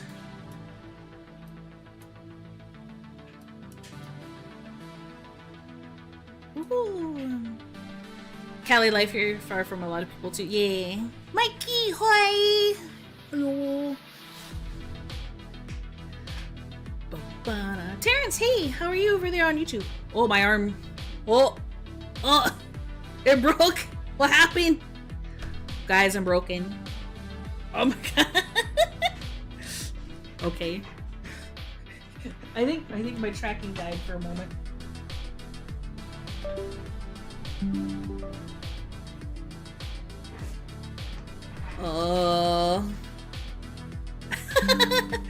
Okay, I fixed it. But I can fix her. Just got off work. Nice. Nice. Now you're free to run amok. Miss your old skate homes. Yay. My brother is a skater.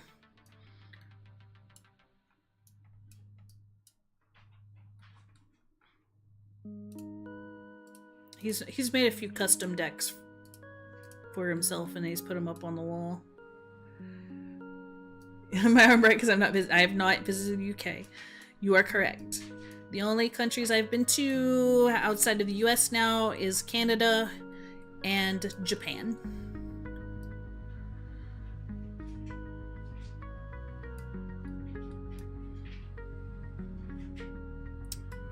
This feels very basic.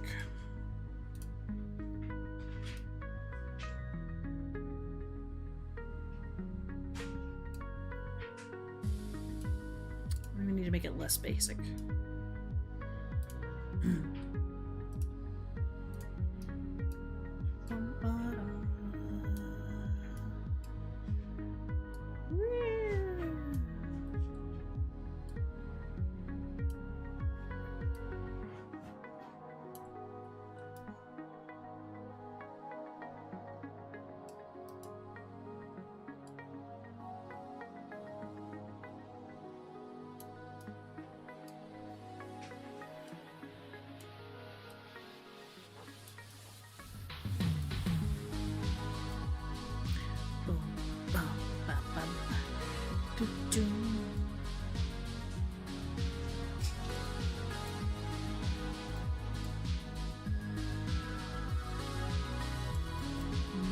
Probably should do this side too.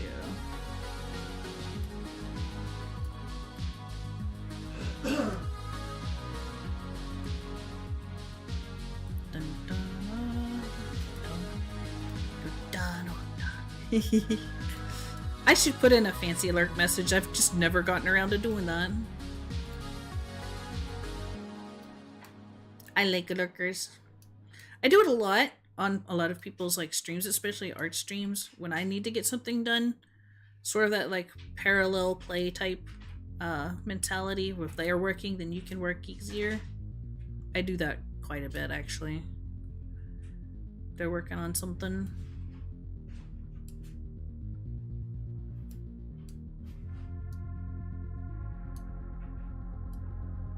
Okay. That going there. Hey. Yes, this is what I want. Alright. Underneath here. Dun, dun, dun, dun.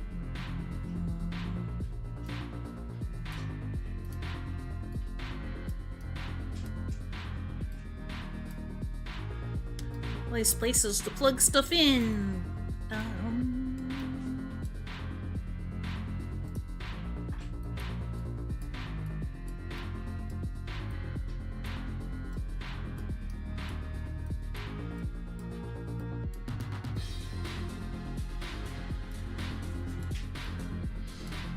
Leave it like that for the moment.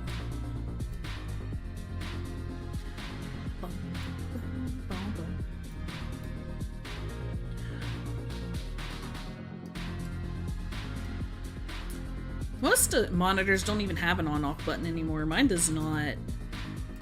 Mine's just, it's on with a computer or not, but it is absolutely made for a computer versus like you could be like made for a few different things. Moshi, hi! Hey, everybody! Wow!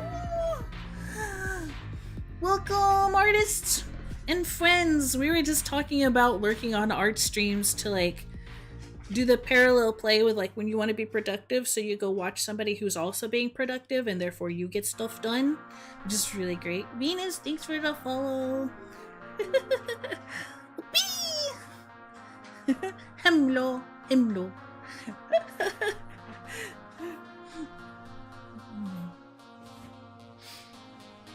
Thank you for bringing your friends by. What were you doing today? What was Moshi up to? But yeah, watching other artists work is makes things easier to work on your own things. I don't know why this is. Maybe it's like kind of like when I was back in like college, where you're working with a group, and it was just easier. We're building a monitor right now.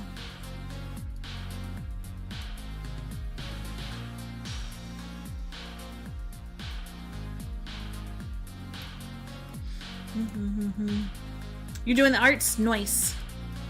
Yay. What was the subject matter for the day? I am trying to build a gamer girl setup here in MagicaVoxel. Oh wait, I don't want to do that. Yeah, let's not do that. Okay. So we started with this as very simplistic, but we do have something. We've got our keyboard right there. It is not plugged in yet. Go to the render and kind of see how it's going. Just how it's going. We could change the monitor to like the blue here in the center, and it would glow. So if we went to, say, we went to back over here, right? We're going back over here, and then we wanted to change this color to this one. And we go back in here. Now it glows. And it's a little hard to tell until we like start turning off the lights. And now there is a glow. It's the blue glow. Hardcore arting. I don't know about hardcore.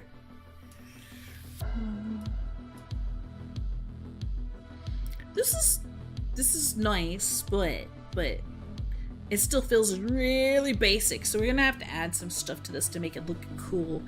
I don't think I'm gonna do it today because we've already been like working for a little while. I think next time we do MagicaVoxel, we're gonna actually work on the PC itself, like the whole standing PC. Except we're gonna make it to where like you can see the insides. So you can see like the graphics card and all the light up fans. I think that'd be a fun addition to this. And we could kind of like move this over a little bit. So we make room for the PC to actually be up on the desk versus just like the RGB here and the screen itself. This is called MagicaVoxel. It is a free program that you can download and do voxel art. And then from there you can download either images or turnarounds of your work. You can import it as an object into Blender, but it has some really basic like setup and picture setups where you can take images of your work. It's all cubes. Voxels are like little basically 3D pixels if you're not familiar. So everything is built in cubes. That's why it looks pixely. One of the fun things about this is, let me see if I can go. I could turn it into Legos. It has a Lego setting, so now I've got a Lego keyboard. It doesn't work as well, but you can turn it to other things, but it's very weird. Like you turn it to like melty blocks, clay, cylinders. That's interesting. Spheres, where everything's balls. I said balls, but I just stick with the cubes. So what I'm trying to do is build like a little like gamer girl desktop here. But it's missing a lot of good gamer girl aesthetic with all the decorative stuff. I need to do some like research on what you would find on a desk. My personal desk, even though I am a gamer girl, is filled mostly with like actual tech stuff and nothing really cute. I do have like this little stuffed like steam bun with a face on it. That's the only cute thing I have up here.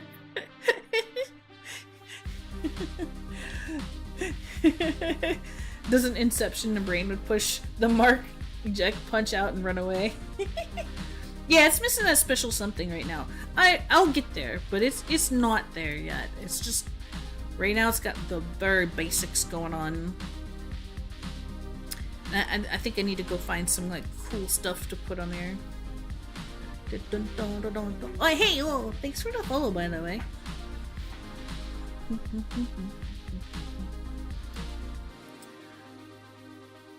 But we got the monitor and we've got the glow keyboard. It's doing this noisy thing because every time I move it, it has to re-preview the render, and then you see this like tiny blue line at the top. That's where it's processing the render.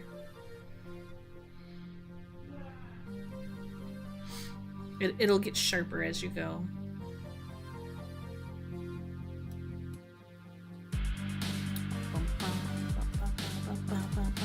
But now let's see. We'll need a mouse pad. we gotta make a mouse pad, right? So,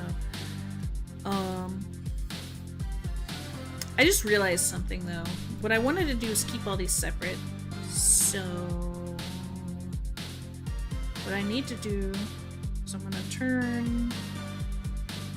go back to the model, turn that off because that's technically on a different one.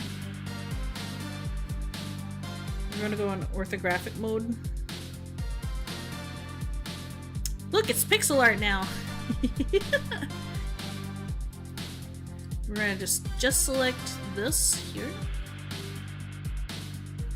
We are gonna copy it. And then we're gonna go into world mode. We're gonna add a new thing. And then we're gonna paste. Oh, cool.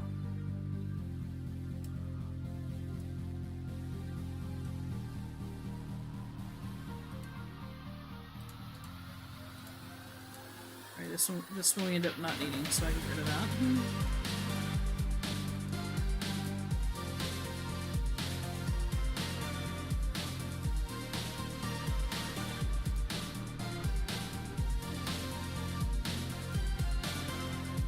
That's the table. That's the screen, so we want just the screen. For now as its own object, and then we'll erase those, we'll bring this back. Go back into orthographic.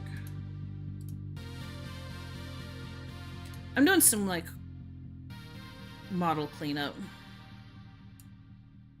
And now we're just gonna erase. Poof! It's gone, but never fear. All the other things are still here. They're just technically on a different layer. And there's a random block over there on the side. You see it? It's up here. Question is, which layer is it on? Oh, I'm on the right layer, okay. That was funny. We'll take it out of orthographic because it looks weird.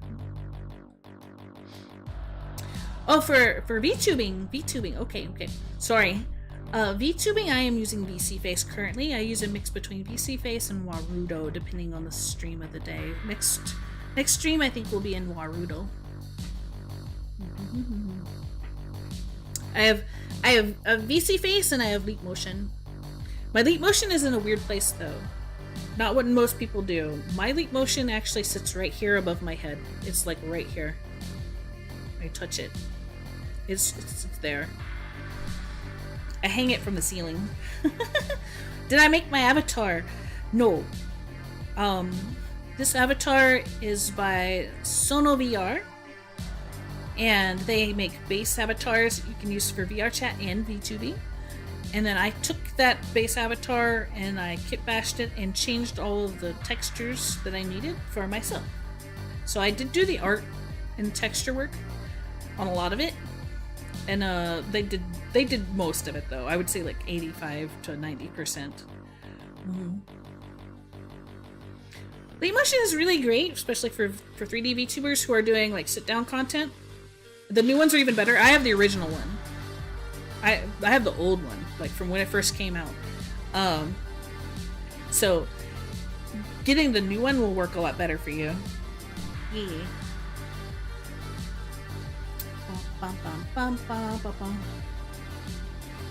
If it's my person, thank you. I fell in love with the avatar when I saw it. When I saw them putting it out on booth, I'm like, oh, I love this. And then I'm like, I adopted it, and I'm like, no, it's mine.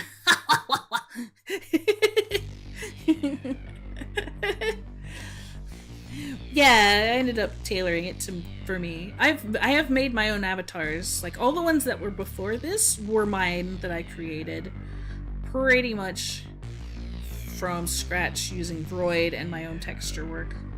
But this time, because I didn't know Blender, I don't know Blender enough yet. I'm learning it. I wanted a more 3D tangible type of avatar. Vroid does okay, but there's some issues with like a lot of their clothing is very flat, and it doesn't have a lot of depth to it. So I wanted something with more depth, especially with the hair and things like that.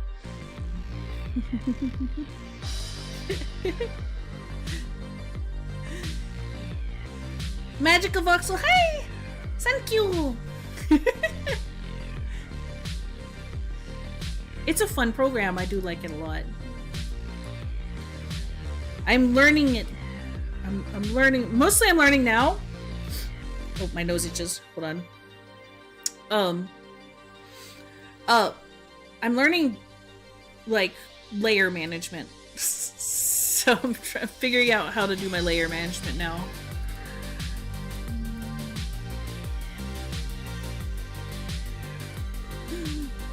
Okay. See you, Viper. Thank you for hanging out with me. I will have a goof day for sure. I like being goofy.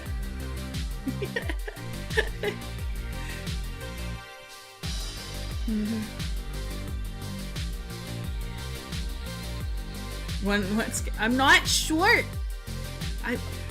I'm okay. I am short, but I'm not that short. I'm not 4 foot tall short.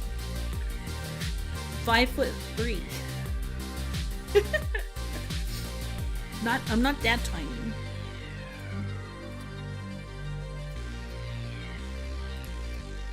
Okay. What was I doing? I forgot. Oh yeah, I was fixing stuff. Fixing things. Stuffing things and things and stuff.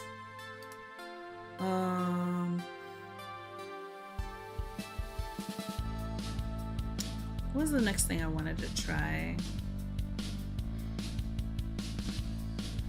Oh yeah, mousepad.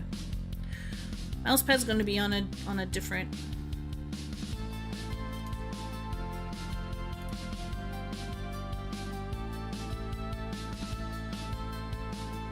So I need a new. There.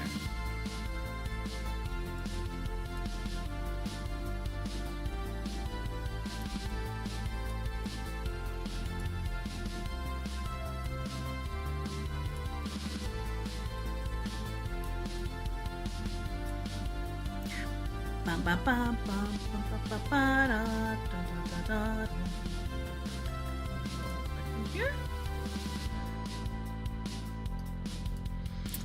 Once we get the mouse pad and maybe we got time to do. Okay. What color are we gonna do the mouse pad? That's a good question. I'll make it purple for now. It's probably not going to stay that. We could do one of those, like, full-length ones. I don't know if we'll do that today. Well, I think we'll do a simple one for now. We keep it simple for now. And then we might be able to do like a pixel art one where it's like a full length one. I need an idea for an image for that though.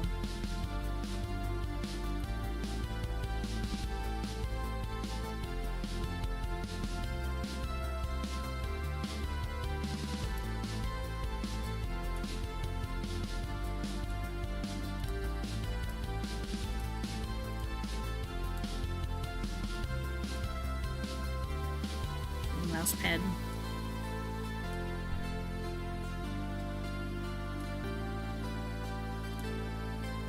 What's floating? Let's come down a bit.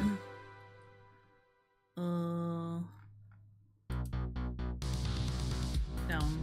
There we go.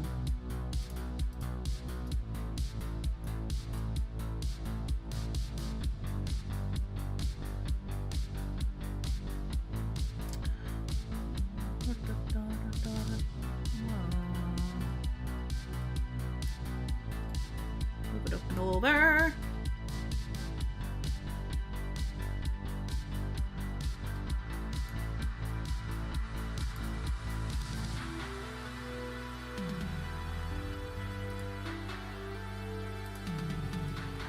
Into the render here.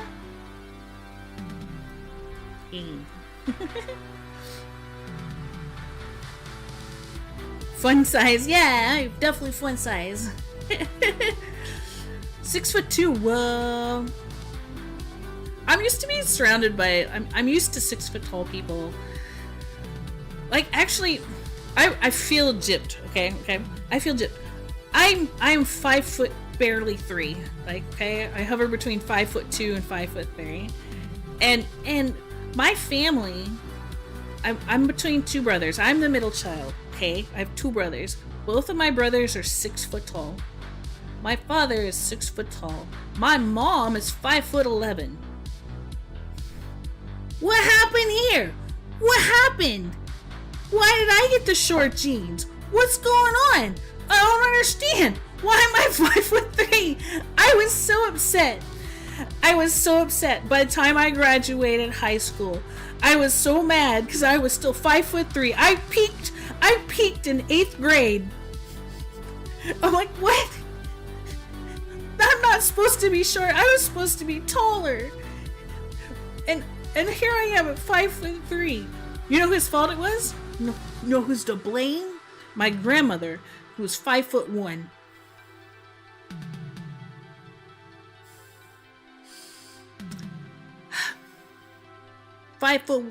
She's 5'1". I made it 2 inches taller than her. I feel gypped so bad. I guess the only good thing is if I do take after my grandmother, and this is my grandmother on my father's side, she did live to be like 95, so maybe I'll be around for a while. And she smoked like a lot and still lived to be 95, so I got squished.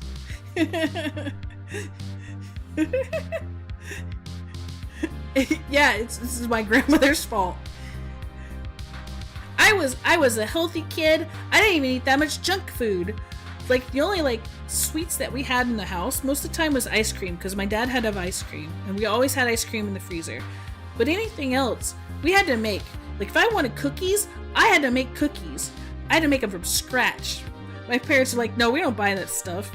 I'm like, so fine. I baked. I learned how to bake because I wanted some freaking cookies. But no, I was a healthy kid. I played outside. I built forts in the woods and stuff. No, but still, I'm stuck at 5'3". It wasn't my like food intake. I wasn't malnourished. I was healthy. I was running around and jumping on trees and stuff like that, and I still short.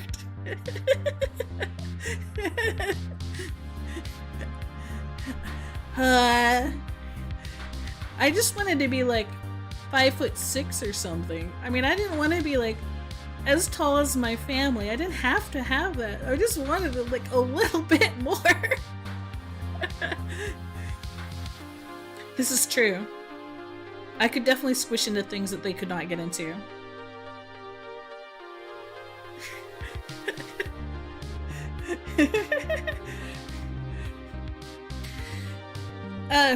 I also could like I have a lower center of gravity.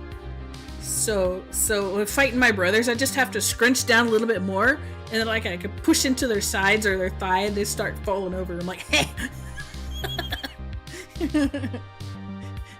I use my height against them.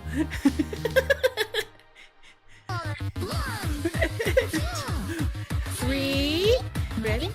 Go. Oh. Cherry beam. It's how it is. I've come to terms with my shortness. At least it can be cute sometimes.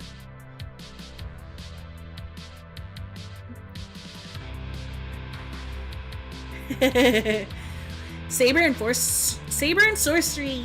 Yeah. The one time I was learning how to fence, I took fencing classes, and I briefly joined the fencing club when I was in college. Because I was short and I didn't have a long reach, I was a very bad fencer. But when it came to, there's another blade style called epee, and when epee you can hit anywhere to score a point. Unlike fencing, it has to be basically it's either head or torso, right? Can't hit anywhere else. Not even the arms, I don't think. I don't think the arms count. It's just head and torso. So in epee, everything is fair game, which was great for me. So I had to learn how to hit people on their forearms or their toes. I would poke people's toes because I was short. I'm like, no, I'm getting a point. I'm like stabbing them at their feet. There's a third form called saber. Saber is the swashbuckling type of fencing, and that when you do like professional saber, then it's basically your top up. So everything from your torso up is fair game. So arms included, head and torso. But the lower half is not fair game. So you're not allowed to slash at the legs or anything like that. But epee, it's only stabbing, just like fencing. It's just pointing. So stabby. But I could stab the toes. Make them dance, yeah. Yeah, slashes and stabs for saber. You are correct. Epee and fencing is point only, and saber is the slashes.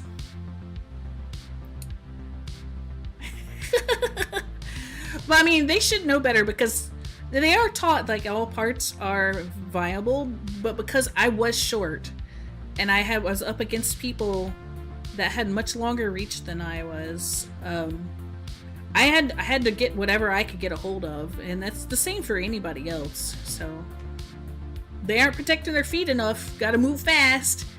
Have fancy footworks.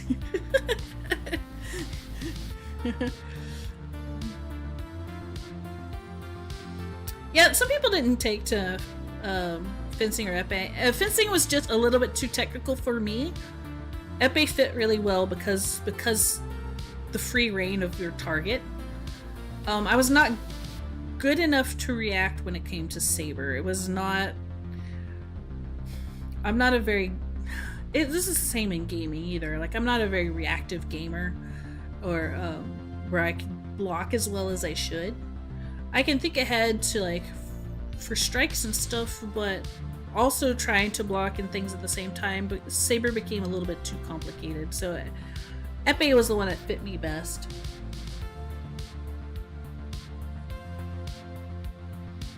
It's hard to fight, yeah. Mm-hmm.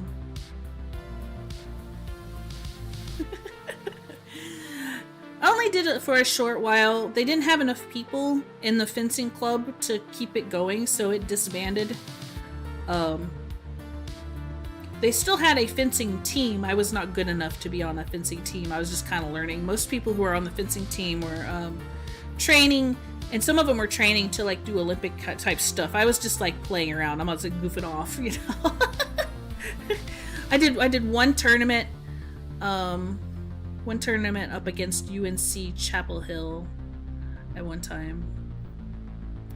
I lost that match by a point, but it was like my first one. It was not bad.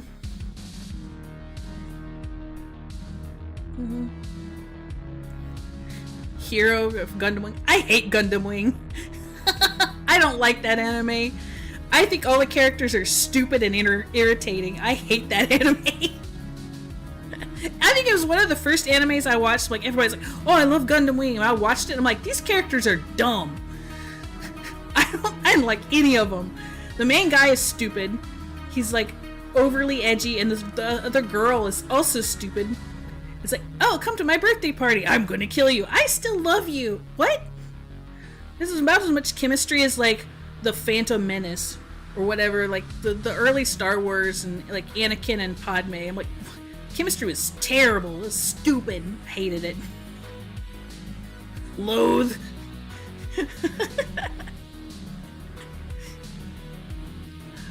I got through like 4 or 5 episodes and I dropped it. I'm like, nope, I can't watch this. I don't. Mechs are cool and all, but no, I don't like this. I was into Evangelion.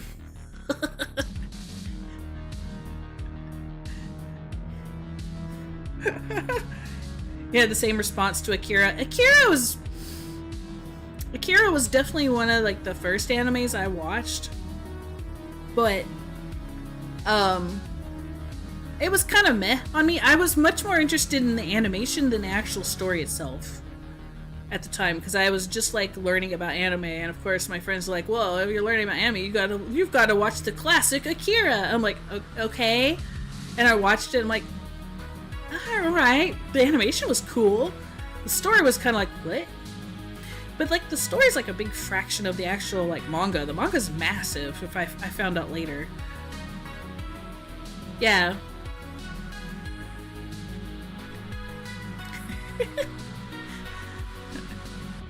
So my first anime, okay.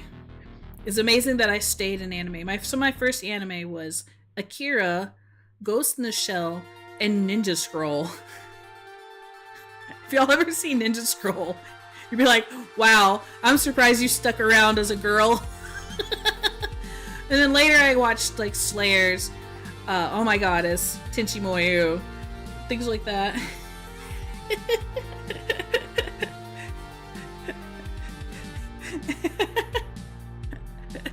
All those. Ye ancient anime. Now it's like a lot of isekai, and they drive me crazy currently. They're all like, all the isekai are driving me nuts. I don't like them.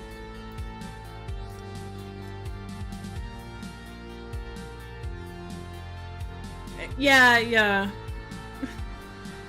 Old school fans. I would like to watch Vampire Hunter D again, though. I just finished watching all the Castlevania and Castlevania Nocturne, which are really good, although I feel like Castlevania Nocturne, the second season, although really good fight scenes, some of it felt a little choppy, but like I wanna go back and watch Vampire Hunter D.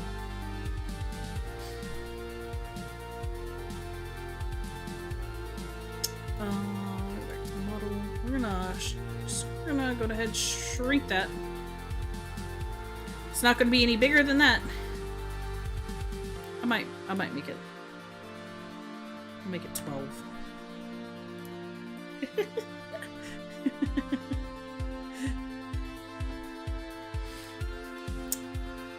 My current favorite anime, current favorite one is, I'm definitely into Apothecary Diaries. I really like it. Not everybody's into those, especially like Apothecary Diaries and Frieren, because the pacing is slow, at least compared to a lot of like anime that's out there. I like the slow. I like the depth of story that's like they're willing to take their time to lay out the details. That's fine with me. I'm okay with that. Again, like, so I watched Castlevania, Castlevania Nocturne. Those were fun. Apothecary Diaries is putting out a season right now currently. So they're in mid-season, about a third of the way of the newest season right now, and they come out every Friday. Frieren is done for now. They will be getting more later. Dun, For Castlevania, yeah, I think those are done for now. Everybody's hoping for a third season of Nocturne or a new installment of Castlevania, because like they're starting to hint at like parallels to Symphony of the Night, and people want to see more. So we might get some more later. They've been doing pretty good for a Netflix series, an anime. So I like the animation styles for both seasons, like both regular Castlevania and Castlevania Nocturne. They are different styles, but they're like the more shonen adult style kind of. They do kind of harken to a little bit of the old school like animations, where then they don't have like the baby faces, the chibi baby faces all the time. I do like that. I'm very curious about what like the next season might look like. It's kind of nice where you can tell the adult characters are adults. Yeah, it just came out. It's I've seen 4 episodes. It's still slow going, and they're about to like, I think the next episode is going to be eventful. Mm-hmm.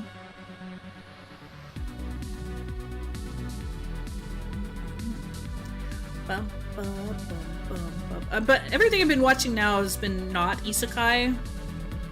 I've got some studio mates have been watching a lot of just random isekai, and it's always like, oh, I've been transported over to this world, and now I have like a weird power, and I have this weird power, and then I save a girl, and she immediately wants to become my wife. I save another girl, she wants to become my wife too.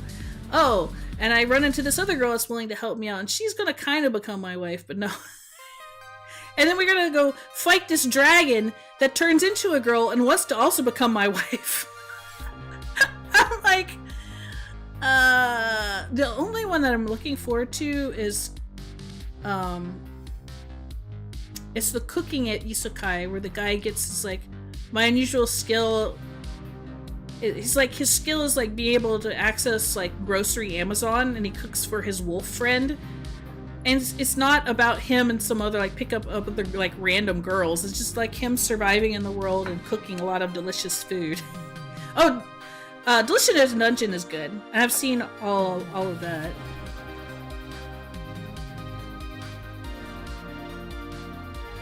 Yeah, no, and they pass it off as like, oh, this is normal for this world. Women just, like, a whole bunch of women just want to marry one dude all the time. What? Delicious and Dungeon Meshi. That's a lot of fun. It also has a very strange art style. I wouldn't say strange. It's different than your typical anime art style. But it starts off kind of goofy and lighthearted and gets kind of dark, but stays goofy at the same time. Oh, ads. Ad attack.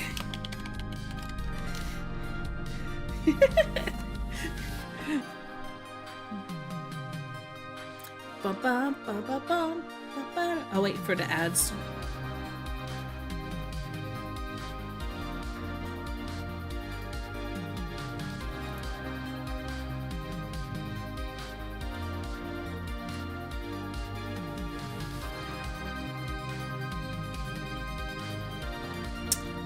I could just go ahead and work on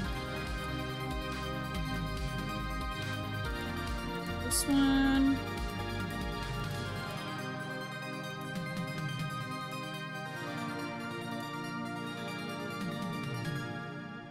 I have to change the box for this.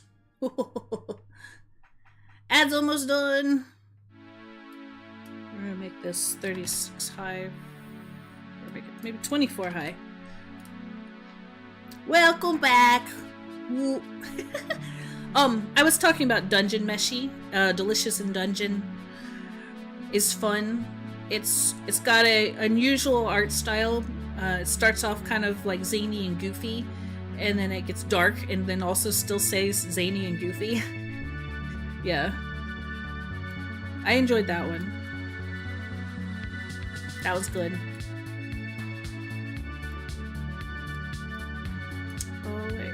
Maybe I don't have to do that.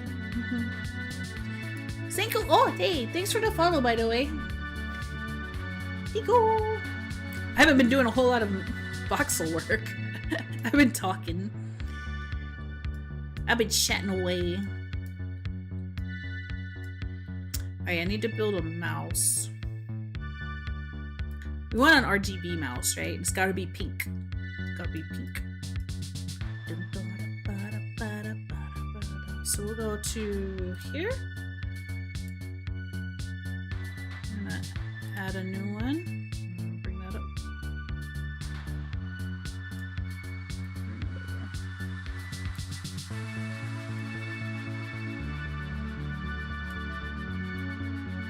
So a little hard to tell where this is. There we go.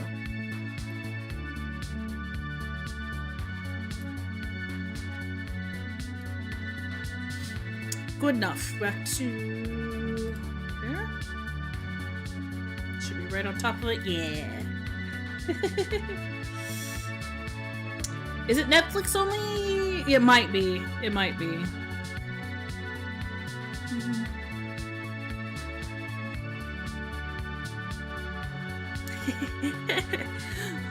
Yeah, I do like it. I've done a few. I did a coffee mug set the other day. I would like to do some fan art in MagicaVoxel here soon. I think it'd be fun. And I wanted to do it like in a sense where, like, okay. Let's go back to my files here. Let's save this. Okay, for once.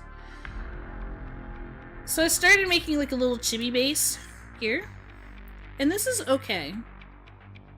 I was gonna try to make it more 3D, but I think instead, like what I started here on the face is what I want. And I want to actually make it more flat. So like more, like it's voxel, but I want it to be like paper craft. So it's gonna be flat on purpose. So where you're meant to look at it from the front. So you're using like the orthographic view and or even like what I would consider the orthographic view for, say, something like Octopath Traveler. Like if you've ever seen Octopath Traveler and how they do their setup where they use a mixture of 3D images and flat images with pixel overlays. And I want to try that kind of with MagicaVoxel. I want to see if I can do something that's kind of a similar effect and do it there. Yeah. I think that'd be fun. Now this is an unfinished. I started this and then I decided I want to change it for later, so I haven't come back to it. And then I was doing other things, like I was considering making, not that one, but like game assets for other. So I've got stuff here. Like I was making lampposts and things like that you would find in like a town or whatever. Just trying out different types of builds of how I wanted to handle it and what they look like inside a game or on like either isometric or orthographic type of views. Like this would be the orthographic.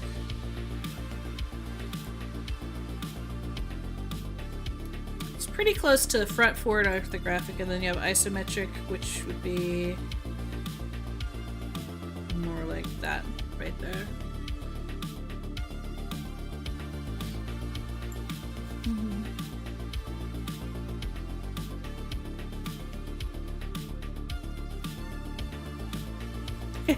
Yeah, there's a lot of programs. I also have learned like Blender a little bit and Vroid. I was in Vroid for quite a while. I have a booth where I sell some Vroid outfits. So back to my gamer girl desk, which I want to eventually make this more interesting. But MagicaVoxel is a very zen type of art kind of program. Once you learn it, it's not very hard to use. I need to get out of.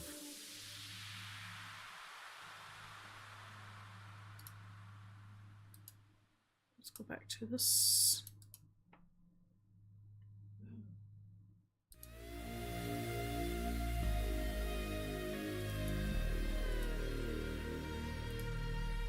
Which one am I on? Where are you? This one. This is the one I want. Okay.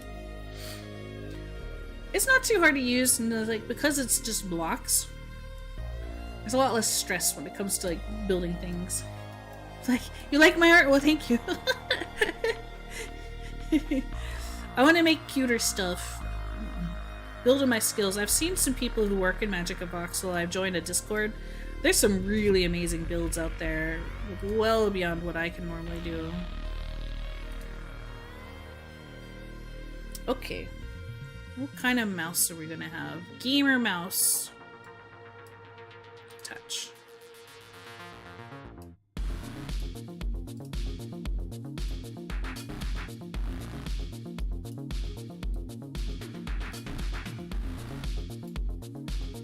Regular mouse shape, right?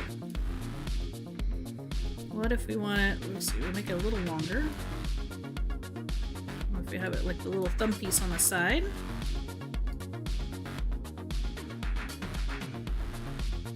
And then, so we have the clicky part here.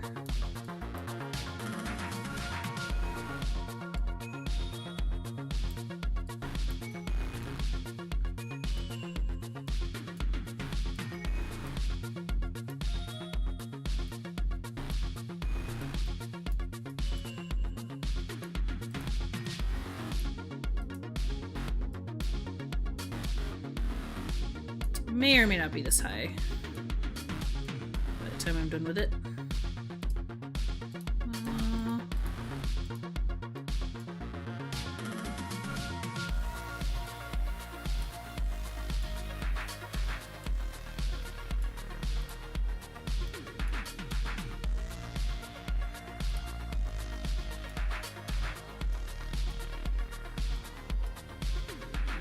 The center part we're gonna keep, but I think we're gonna do a different color. So attach.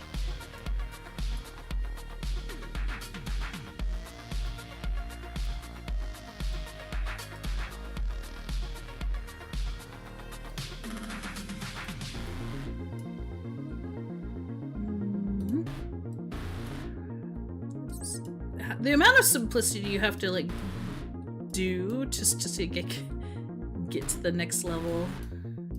Oh, no, I don't want that. I want to paint. And cool. Alright, so now we got kind of this going on right here, but now we can make it kind of RGB, I think. I'm gonna scroll out and see if that's like... It looks a little tall, though. Does not look a little tall.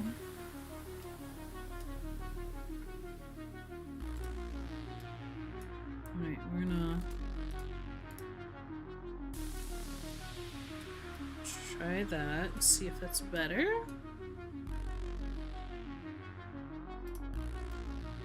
Now it's floating. It's floating again.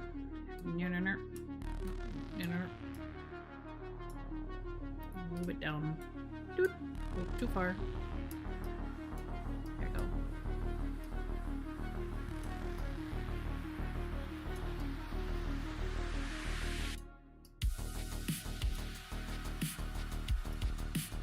So an idea. Let's see. Because we have to keep it simple. We're gonna use this to paint across the bottom.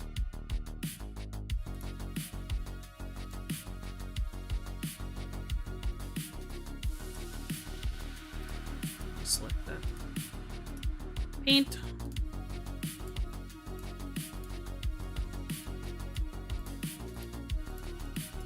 I don't know if this will work. I might still have to make it taller.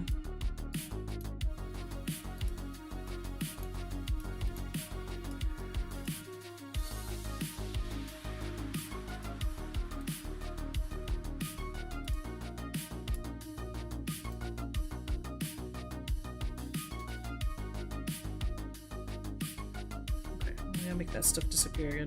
Poof! It's underneath.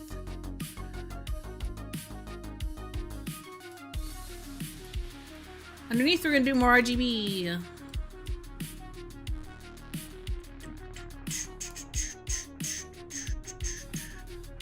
Orange.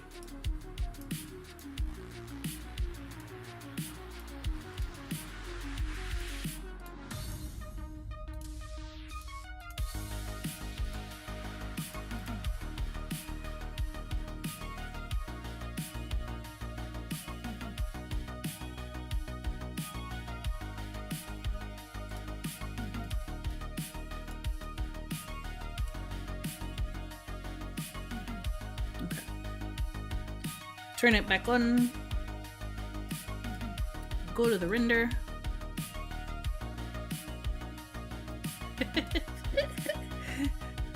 You kind of see it through the glass. So I think what I want to do is this one right here needs to be rougher.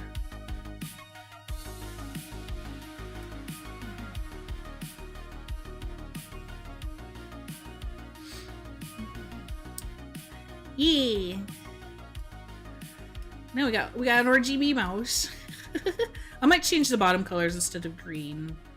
I could change like the different ones there. On the sides though, kind of see a little bit of it going. It's a gamer mouse.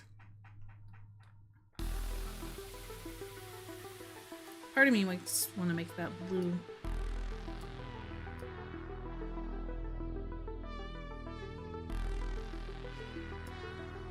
Maybe blue and green on the bottom. Let's go back to the model. Yeah, hide that again.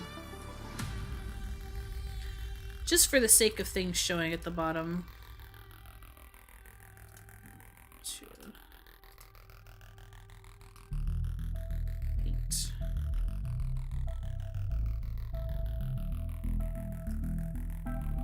Back to the render. A few more colors going on in there.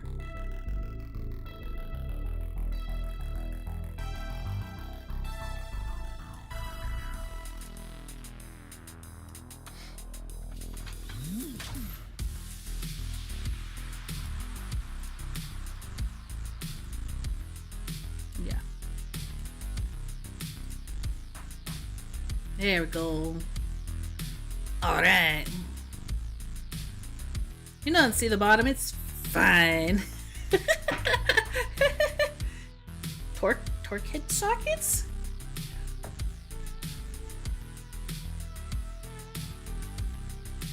Like what? RGB on anything. My keyboards are all black. Your mice are black, your monitors are black, my computer cases are black, even the mouse on my mouse speakers are all black. It's slick and black. Everything is black, and then RGB. That's what mine is. I don't have actual gamer girl colors in my face. Mine is all business except for the RGB. Yeah. Torque head. When I'm thinking of torque head sockets, I'm thinking of like the little wrench pieces that you put on where you have the crank wrench. I forget what it's called. That's what I think of, where you have all the different heads for that. I mean, I do have a set. I don't have 67 of them. I'm a firm believer of having tools around the house. I do have tools. I have a drill. I have a Dremel. With some saws, hammers, and all those things, and different like Allen wrenches and regular wrenches. Just the basic stuff, not like anything too fancy, but of course them.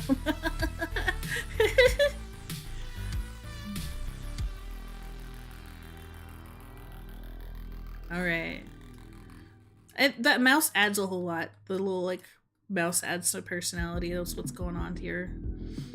I think I'm gonna do more for this monitor, but I don't know what yet. I think I'm gonna put a camera up top, and then once we get the actual PC in here next time, I think it'll be good.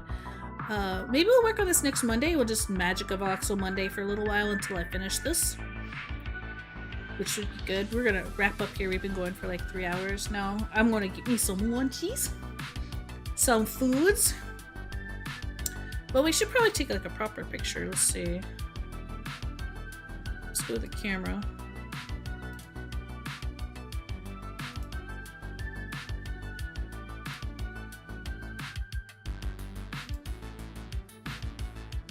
We can change that file to this one. Or we can change that file to this one. It's like ambient lighting. Different kinds of ambient lighting.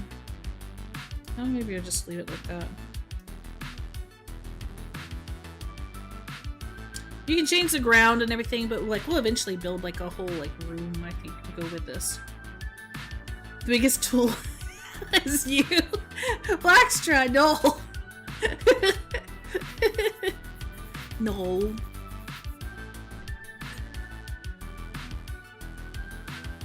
Yeah, we gotta get started. We'll need a cute lamp. I'm gonna put cute things on here, but we needed the basics. So we got the glowy stuff going on.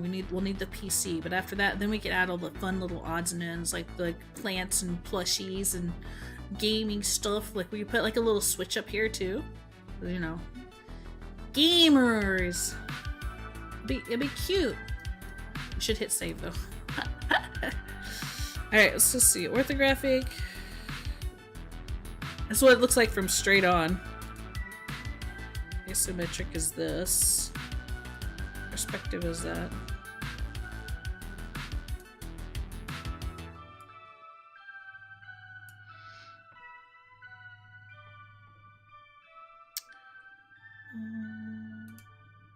Whoa. Look at all the different things. I'll denoise it.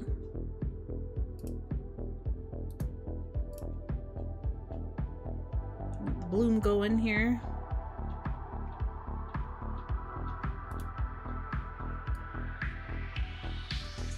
Oh, I made it foggy. It's foggy in my room. You make it foggy.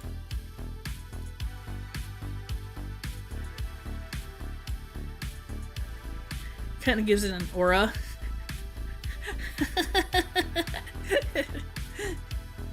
You can change the depth of field and stuff too.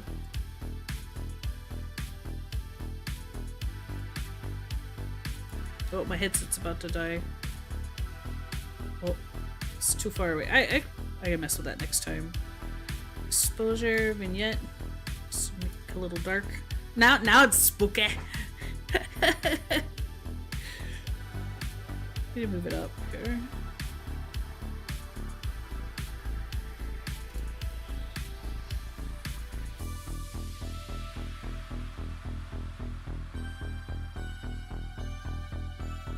Nice. Alright, got all those things. You can have different camera settings and stuff too, which is cool. Well, for the most part, we're just going to take a picture. So all we have to do is hit this little camera thing right here.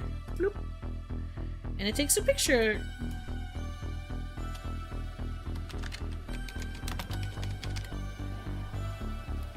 Your desk.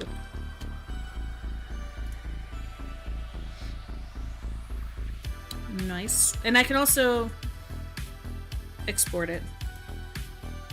This is an isometric.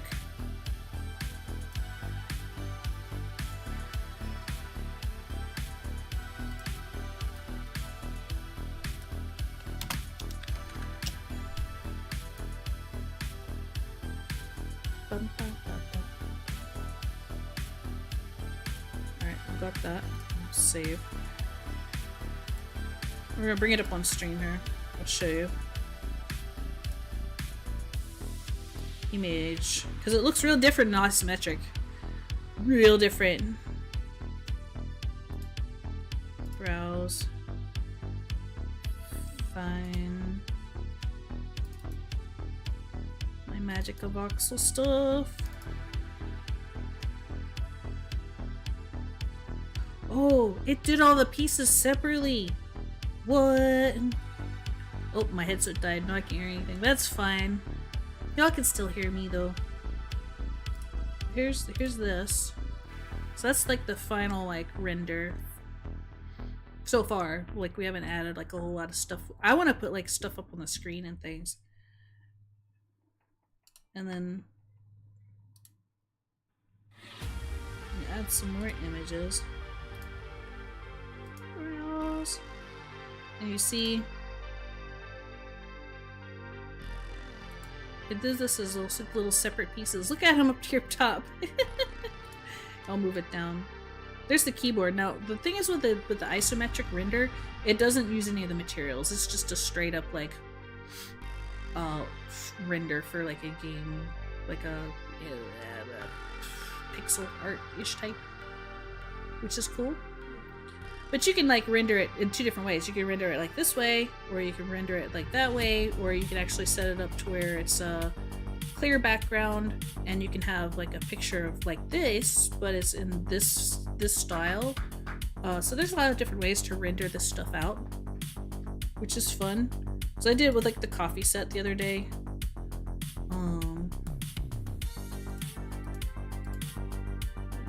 Boy, so there's the coffee set there.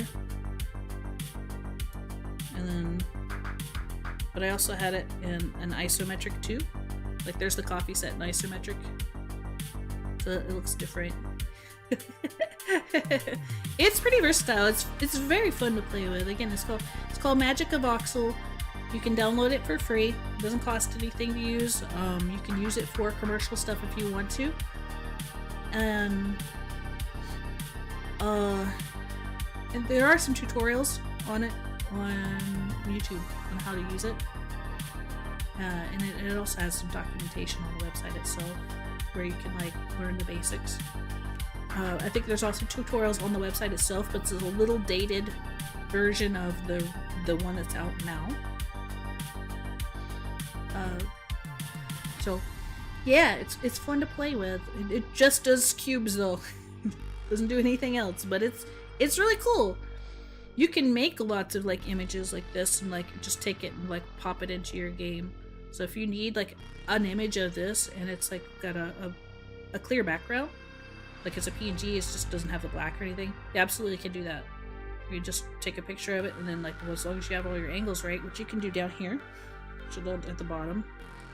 Kind of hard to see, but it's underneath my arm. You can make it orthographic or isometric if you'd like to, and then just whoop, drop it into a game. Done. Yeah. I will work on this some more next week. We'll do this on... Okay. I will say we'll do this next week on Monday. Renovations may start that day. So, if not, then maybe I'll just take a video of it while I build it. Because I'm going to be really bored when I can't stream. And I'm hoping we're only going to be down for like 2 weeks. I will keep people updated, but renovations, it's right in my studio space. There's nothing I can do. They're tearing down walls. This is right behind my computer, and they're updating the outlets to make sure things don't explode, which happened to me earlier last year. I lost my hard drive. So, it's important. They have to happen. I will probably be working on voxel art and things like that. Rebuilding again. No, like, we're doing the downstairs now. We did the upstairs. Now we're doing the downstairs. But hopefully it's not as much. We're not doing as much. Like last time we were doing an entire kitchen, a bathroom, and rewiring the whole top of the house. Now it's just downstairs. We're doing rewiring, and we're taking down some walls and putting some flooring in, and that's it. So not nearly as involved. Shouldn't take as long, but I will have to move my computer stuff upstairs because it's drywall work and it's dusty, and I have to get all of my very protected equipment out of the way. So otherwise, we'll be back on Wednesday. We'll try to do full body stream. Thursday, we're just gonna goof off on stream. I might play TCG card simulator because I want to get back to playing that and go a little further, and maybe some other things. And then on Saturday, we're playing Monster Hunter Wilds Beta. So, and I might play it beforehand, depending on who's going to play with me. But Saturday for sure. Yeah, it's not a good thing. It's so fine. It's so fine. Because that's what the problem we had with upstairs. It got everywhere. It's so bad.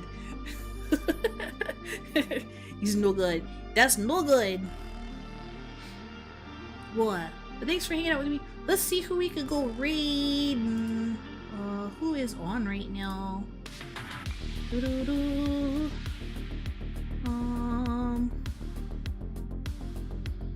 We have an Argama on right now.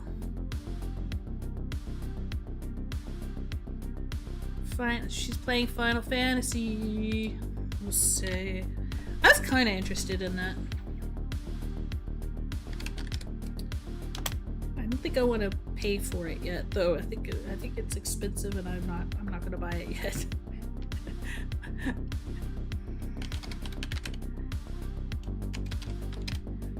Alright, we're raiding Argama Witch.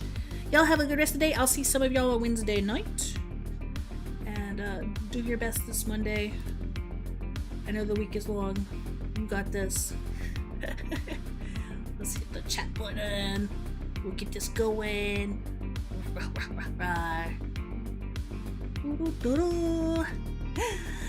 Bye y'all over there on Twitch. I will catch you soon.